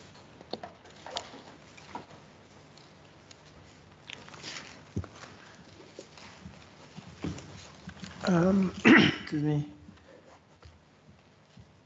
I'm just concerned about that 46.1% who asked, who declined to give an answer on their resignation. Yes, ma'am. Louise, can you respond to that? Yeah, just in terms of that, it's a phenomenon that we've seen because the current system provides for feedback or discussion between the direct supervisor and the person that exits. Now, what we've decided, and we're busy developing it, is an online system so that the employee that exits doesn't have to talk to the direct supervisor but can provide the information online. So we're currently in the process of building that system. And may I ask, by when do you envisage that system will be live? We hope for it to be in practice 1 April next year. 1 April. Okay.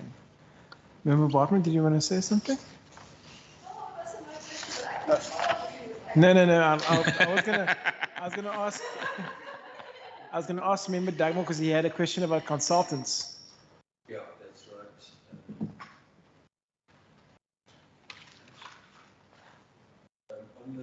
Sorry, could you put your mic on, please, for the.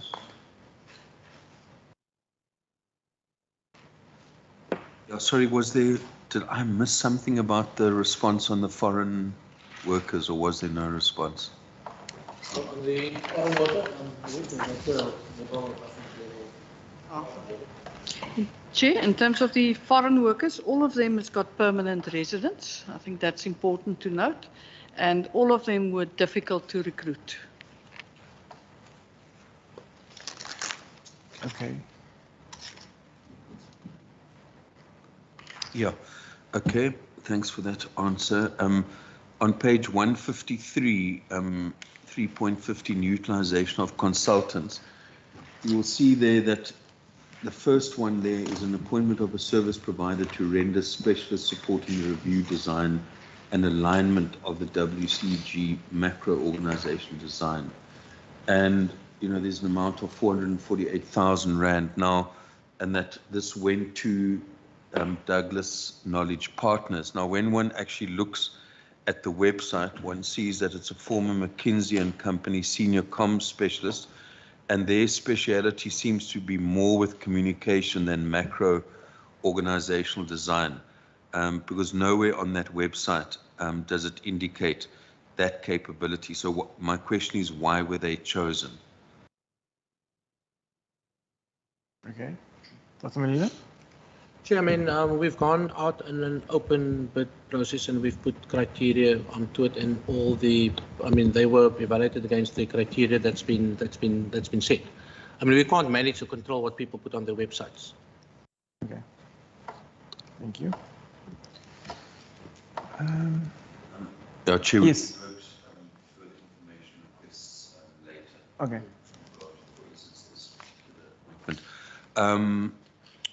No, that would be my last question on this section. Thanks, Chair. Thank you. Member Kaiser Philander, are there any questions from your side? I'm covered. Thank you, Chair. Thank you. Member Bartman, do you have any questions on Part D? Oh, I asked my questions. They were answered. I'm good, Chair. Okay.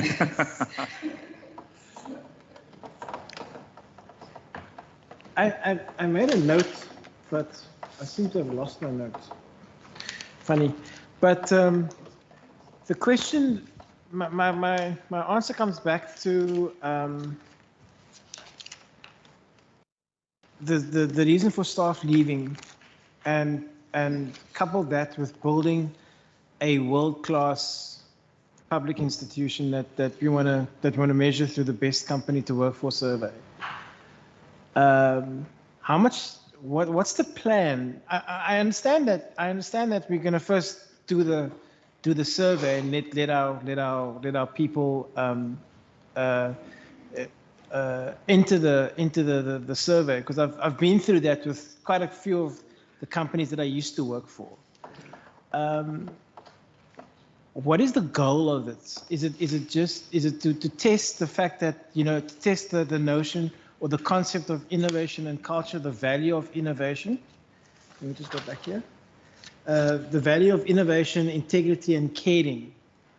Because I think if we're going to be clear, if we're going to be serious about having a caring organization, then we have to look at that people who said that there was a work-life balance that was not not feasible, or it was untenable to work like this any further. Now we see that because of the pandemic, and now that we're coming out of the pandemic, it's very difficult to strike that work-life balance properly, especially when people have realized, that working from home is not that it's not all a bed of roses. I've noted that when I was in the city of Cape Town as a councillor, and working from home was not exactly great after the first 2 weeks of the honeymoon phase. What is the department's stance on that work-life balance that we need to strike? Because I think that it's all good and well to measure ourselves against the best companies and Coca-Cola and everybody else, but what are we doing now? What are we doing now to tell our employees, this is how we're going to care for you. This is how we're going to this is not only the capacitation, because we're doing that through skills development, but this is how we're going to care for you. This is the soft skill that we're going to inculcate in you in order to be that caring person to the citizen. I don't know if I'm making sense. Yeah. Thanks. Mr. Premier? I'll start. I mean, I think one of the initiatives with regards to people who work here is the culture room downstairs, and how the new employees of that month get invited to have a cup of coffee with myself and the DG. So you've just started to work here. You come, so every month we go down to the culture room, and then the culture team, we basically have a cup of coffee and chat, and then we go through our values.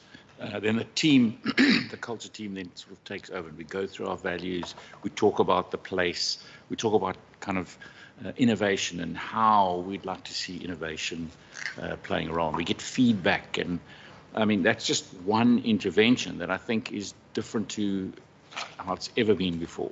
And if you engage with people that are joining this organization, they go like, wow, this is amazing. It's just one. I mean, there's a whole range, but that'll be my input now. Did you have anything to add? I'm going to ask Andre and then Johan maybe just to speak about it, because I mean, we're putting a lot of effort in at the moment. We've got our policies covers work-life balance. We've got a flexible working arrangement policies in place. We've discussed it at the PTM level. Obviously, the service demands of different departments differ. And we also want to use this as an initiative for potential savings. So as an example, in this department, we've got the Henriette's team, that's working in a hybrid kind of space environment. And that initiative allowed us to actually give up 2 floors of rented accommodation, as an example. I think that was to the tune of about 8 or 10 million rand that we could save in the process. So there are many initiatives at play. In terms of our work arrangement policy, you can also, obviously with the approval of your supervisor, agree on certain timelines to deliver certain requirements. But all of this is subject to your service demands and service load pressures in the system. So it's a management tool. The next step obviously is for our IT people to also start to develop appropriate tools for monitoring this, so that managers are actually enabled, but not just managers, also staff are enabled to be accountable for what they do on a day, whether they are in 15 Well or 4 Dorp Street, or wherever they work, or where they are working from home, because there's also an accountability from both sides. As a manager, you need to be able to manage this massive resource that you have, but also as an employee, you need to be accountable to your employer for what you are doing during the 8 hours, because that is what you get paid for. So it is about how do we enable and empower management to do those kind of things. So let me ask Andre first to come in, because I mean, this is a massive project that he's running with. Andre? Thanks, DG. Thanks, Chair. I think just to further elaborate on the input that the Premier made.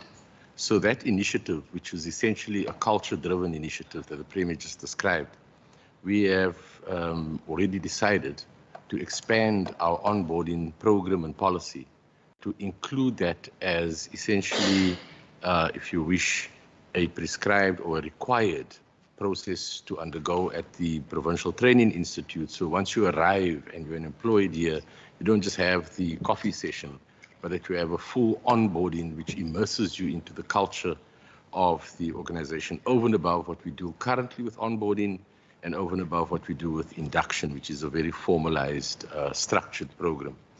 Just to further elaborate on what is our intent with top performer or best employer to work for, or top employer. So we've understood that it is more than just a simple assessment of current HR practices, which some of those awards actually measure. You submit a whole series of HR practices, HR documents, and it's assessed as HR. And we are beginning to move away from just that notion of HR, which sees the employer as, you know, just a tool to execute and not a person who's immersed in the values. So we have sought for an employee engagement tool, which also provides with the measurement of best employer to work for. Now, in our report, we've indicated one of the outcomes we've not achieved, or indicators we've not achieved, was in fact to procure such a service. And we continue to be stumped essentially by our procurement processes, where to find out there the institutions who are able to measure both employee engagement and also have the facility by which you are able to be judged as either as a best employer to work for. We continue to battle with those limitations, if you wish, that the procurement process provides on us, and we'll get that right. At the same time, there's a second category through which you could also enter this sort of, if you wish, categorization or determination, and that is typically your top employment, and those are also available. However, there's a cost, and therefore you go through procurement processes to do that, and we are busy with that as it is. We do have in our capability stack the Barrett survey, which we've been using. We have the license for that. We've been using that over a number of years. I think we've in essence, with our new culture journey and our immersion in the values required, I think we've recognized some of the limitations that the Barrett survey offers in that sense. And so we've required, in fact, this new set of data, which we refer to as measuring employee engagement. And that's much more than Barrett does, much more than measuring to what extent you actually identify with and live the values, and therefore can immerse yourself in the values and the culture and the brand of an organization. And that's what we're wishing to get. What it also does further is to tell us, give us the data on which we can actually develop our interventions to improve the employees' experience and as also immersing and engagement with the organization. So those processes are underway. And as we've indicated, it's not just simply to measure the successes or the optimization or the extent to which our HR practices are measured, but the extent to which we ensure that there is an alignment to the values and the culture of the organization. So those are currently over and above the matters that the DG and the Premier had referred to in terms of the employee experience in the organization. The culture journey is at the center of all of that. And within the culture journey, there's a whole range of initiatives, values-based leadership development programs. The culture journey is leader-led and values-based. We started the initiative for values conversations, with the first of our values being caring, and that is now currently being rolled out through all of the organizations, led by the leadership of the province, which then cascades down to engaging and having conversations on the caring value, which is an important value in the organization. Excuse me. Thanks, DG. Thanks, Chair. I think the only thing I want to add, link back to your question in terms of the importance of engagement. If you look at research indicates actually that two of the primary, let's call it factors that drive employee engagement is leadership, i.e. do they role model the actual desired behavior and the culture that you want? And the other one being, does the practices, the way we work, actually support that?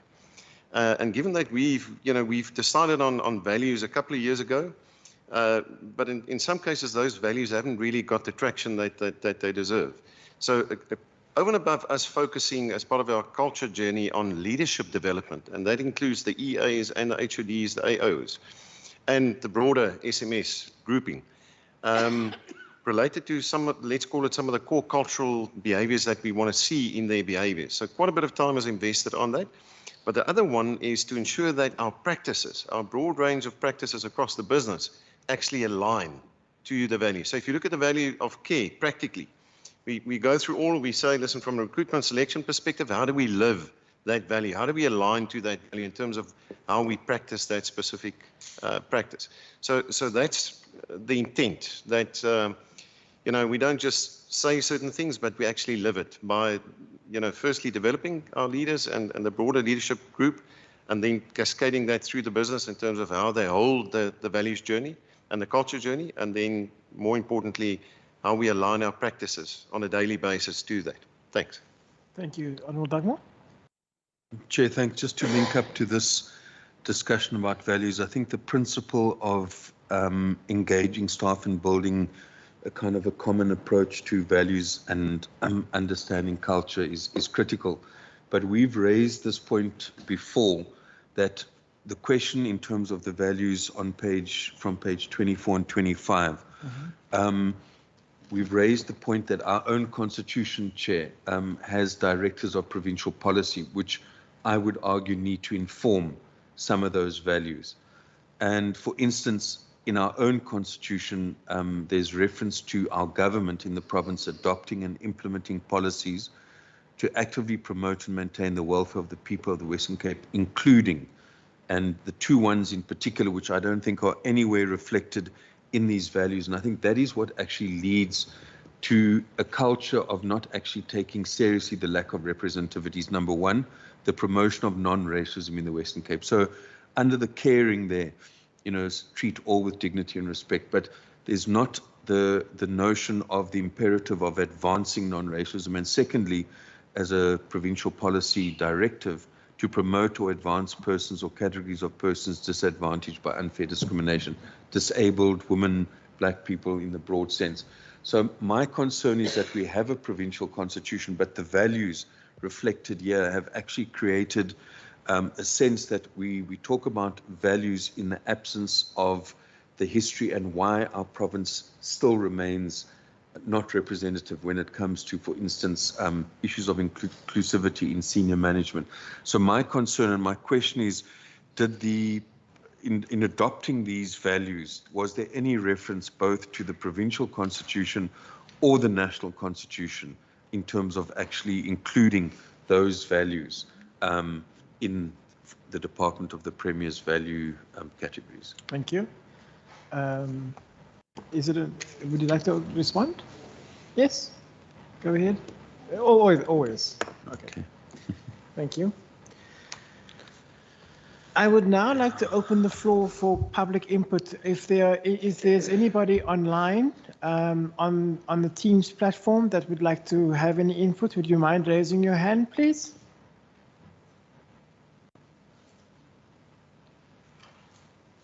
I don't see anybody.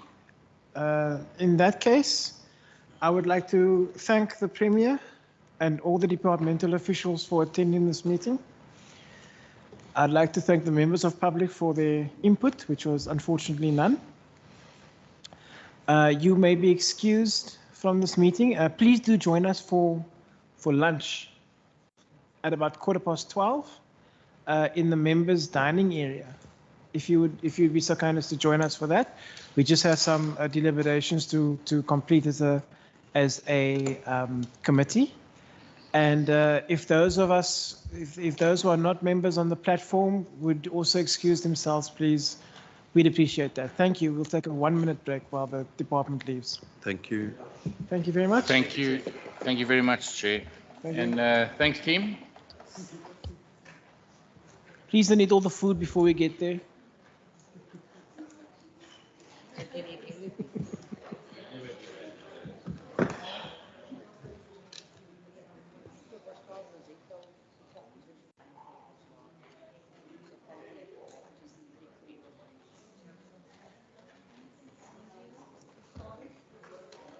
Cheers, thanks, Vicky. Thank you.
Yeah, there we go. Okay, members, we now come to the deliberation on the report requirements. Is there any input that needs to be provided? Yes, Member Bartman. Thank you, Chair. Perhaps if Ms. Kamish Ahmad could just assist us with the things that we may be asked for, because then we can just check if there's anything missing that we don't have already or isn't in the book. Okay. Then we can just add on. Okay. Thanks. Ma'am. Thank you, Chair. Through you. So the committee wants to do an oversight visit to the Provincial Training Institution. I think that's Kromria. And then also wants to have a list of the courses that they offer and the amount of students that has attended for that financial year. And then Provincial Data Office, they would like to have a breakdown of the staff members there. And then the public-private partnerships, the list from the Department of Transport and Public Works, but we'll also through the Department of the Premier.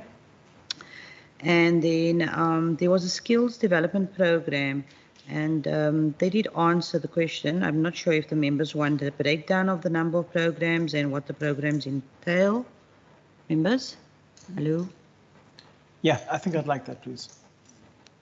And then the area-based teams provide the detail of the areas and also the pay program, a breakdown on the program, maybe more detail on where the interns are placed and the amount of interns for the year. And then the more information on the appointment of Douglas Knowledge Partners. And yeah, so I'm not sure if the members want to add anything further, but that is what I've captured. Member Bartman and then Member Dagmar. Just the business plan review is being done on the Provincial Training Institute. So I can't remember now if it was already done or in the process of being done, but once that is done, if they can just forward that to us, please, the business plan. Thank you. Member Dagmar.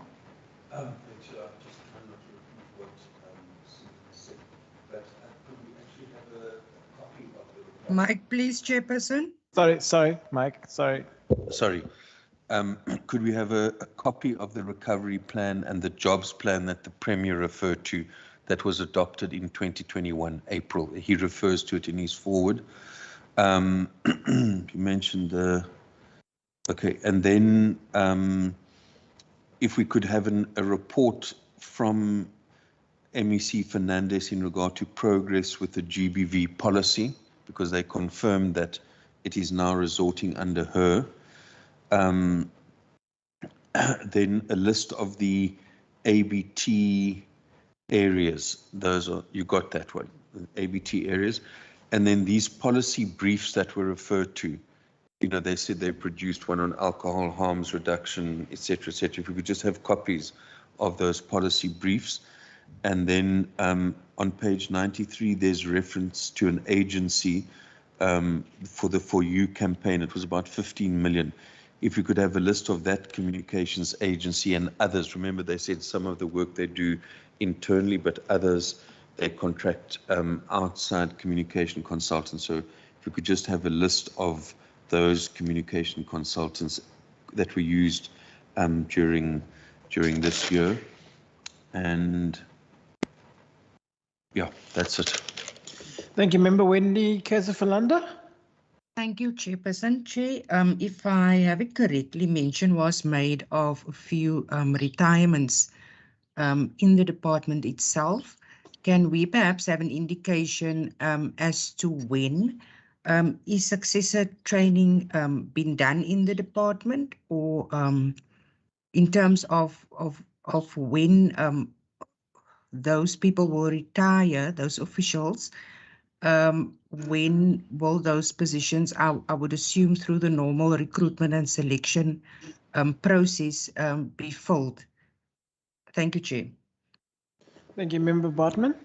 Apologies, I missed one. I wanted to find out that as a committee, that now that the cybersecurity is increasing because we are moving towards an ever more digital economy, that it may be useful for us to maybe do twice a year in-camera briefings on that, just so that because of the nature of what they would be briefing us on, one doesn't want someone to essentially be watching the meeting and then getting tips on how to break into the digital world of the Western Cape government. But possibly for us to do that so that we can then just be sure that we are safe in the respective systems that we've implemented. Thanks. All right. Member Dagmar, anything you've missed one more time? I think in regard to the N7, there were, I think you started asking around Yes. that. Isn't it possible for us to ask for an integrated briefing on progress and Yes. who's involved in the development? Yes, I was just going to say that before. Yeah. Yeah. That might be through the Department of Transport, but mobility, I don't know, I'm not sure if that will sit under mobility.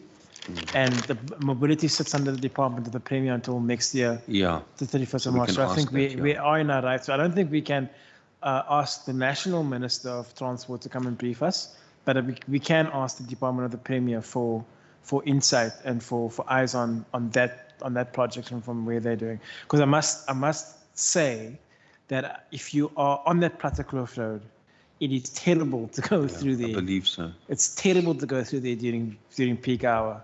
And that N7 interchange is a total mess, not even in peak hours. It's from the N1 incoming, N1 outgoing, N7 both ways. So yeah, it's a mess. So if you can have that. All right. Thank you very much.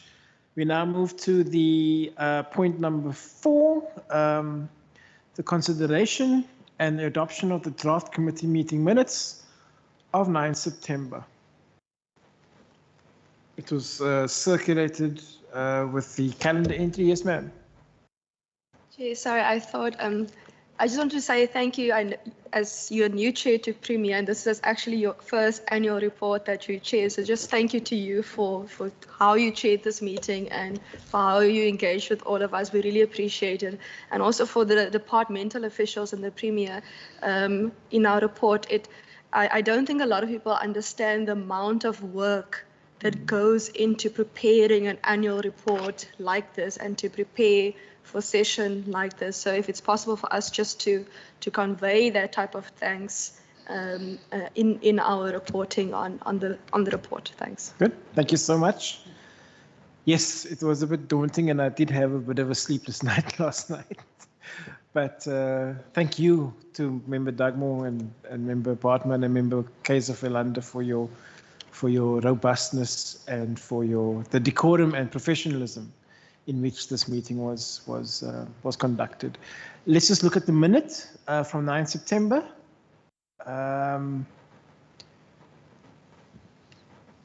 Pages 1 and 2.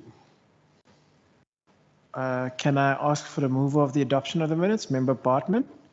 Is it necessary to second? Was I in the meeting? You were in the meeting, yes. Seconded, Chair. Thank you so much, Member Kaiser Philander. And I do concur with Honourable Bartman's sentiments, Chair. Well done. Thank you so much. I appreciate that. On that point, I assume that there are no further resolutions or actions. I would like to thank Ms. Sinclair, she's not here, and most importantly, to my procedural officer who carried me, who walked me through this, Ms. Wasima Kamish Ahmad. Thank you so much for your able guidance, and I really appreciate that. Thank you very much to all the members. Member Kaiser Philander, if you're in the building, please do join us for lunch. I'm not sure where you are, but if you are in the building, please do join us for lunch. Or if you can get here in 20 minutes, please do join us. Next time, Chair. I will hold you to that. Thank you. Thank you very much. This meeting is adjourned. Thank you. Thank you. Goodbye.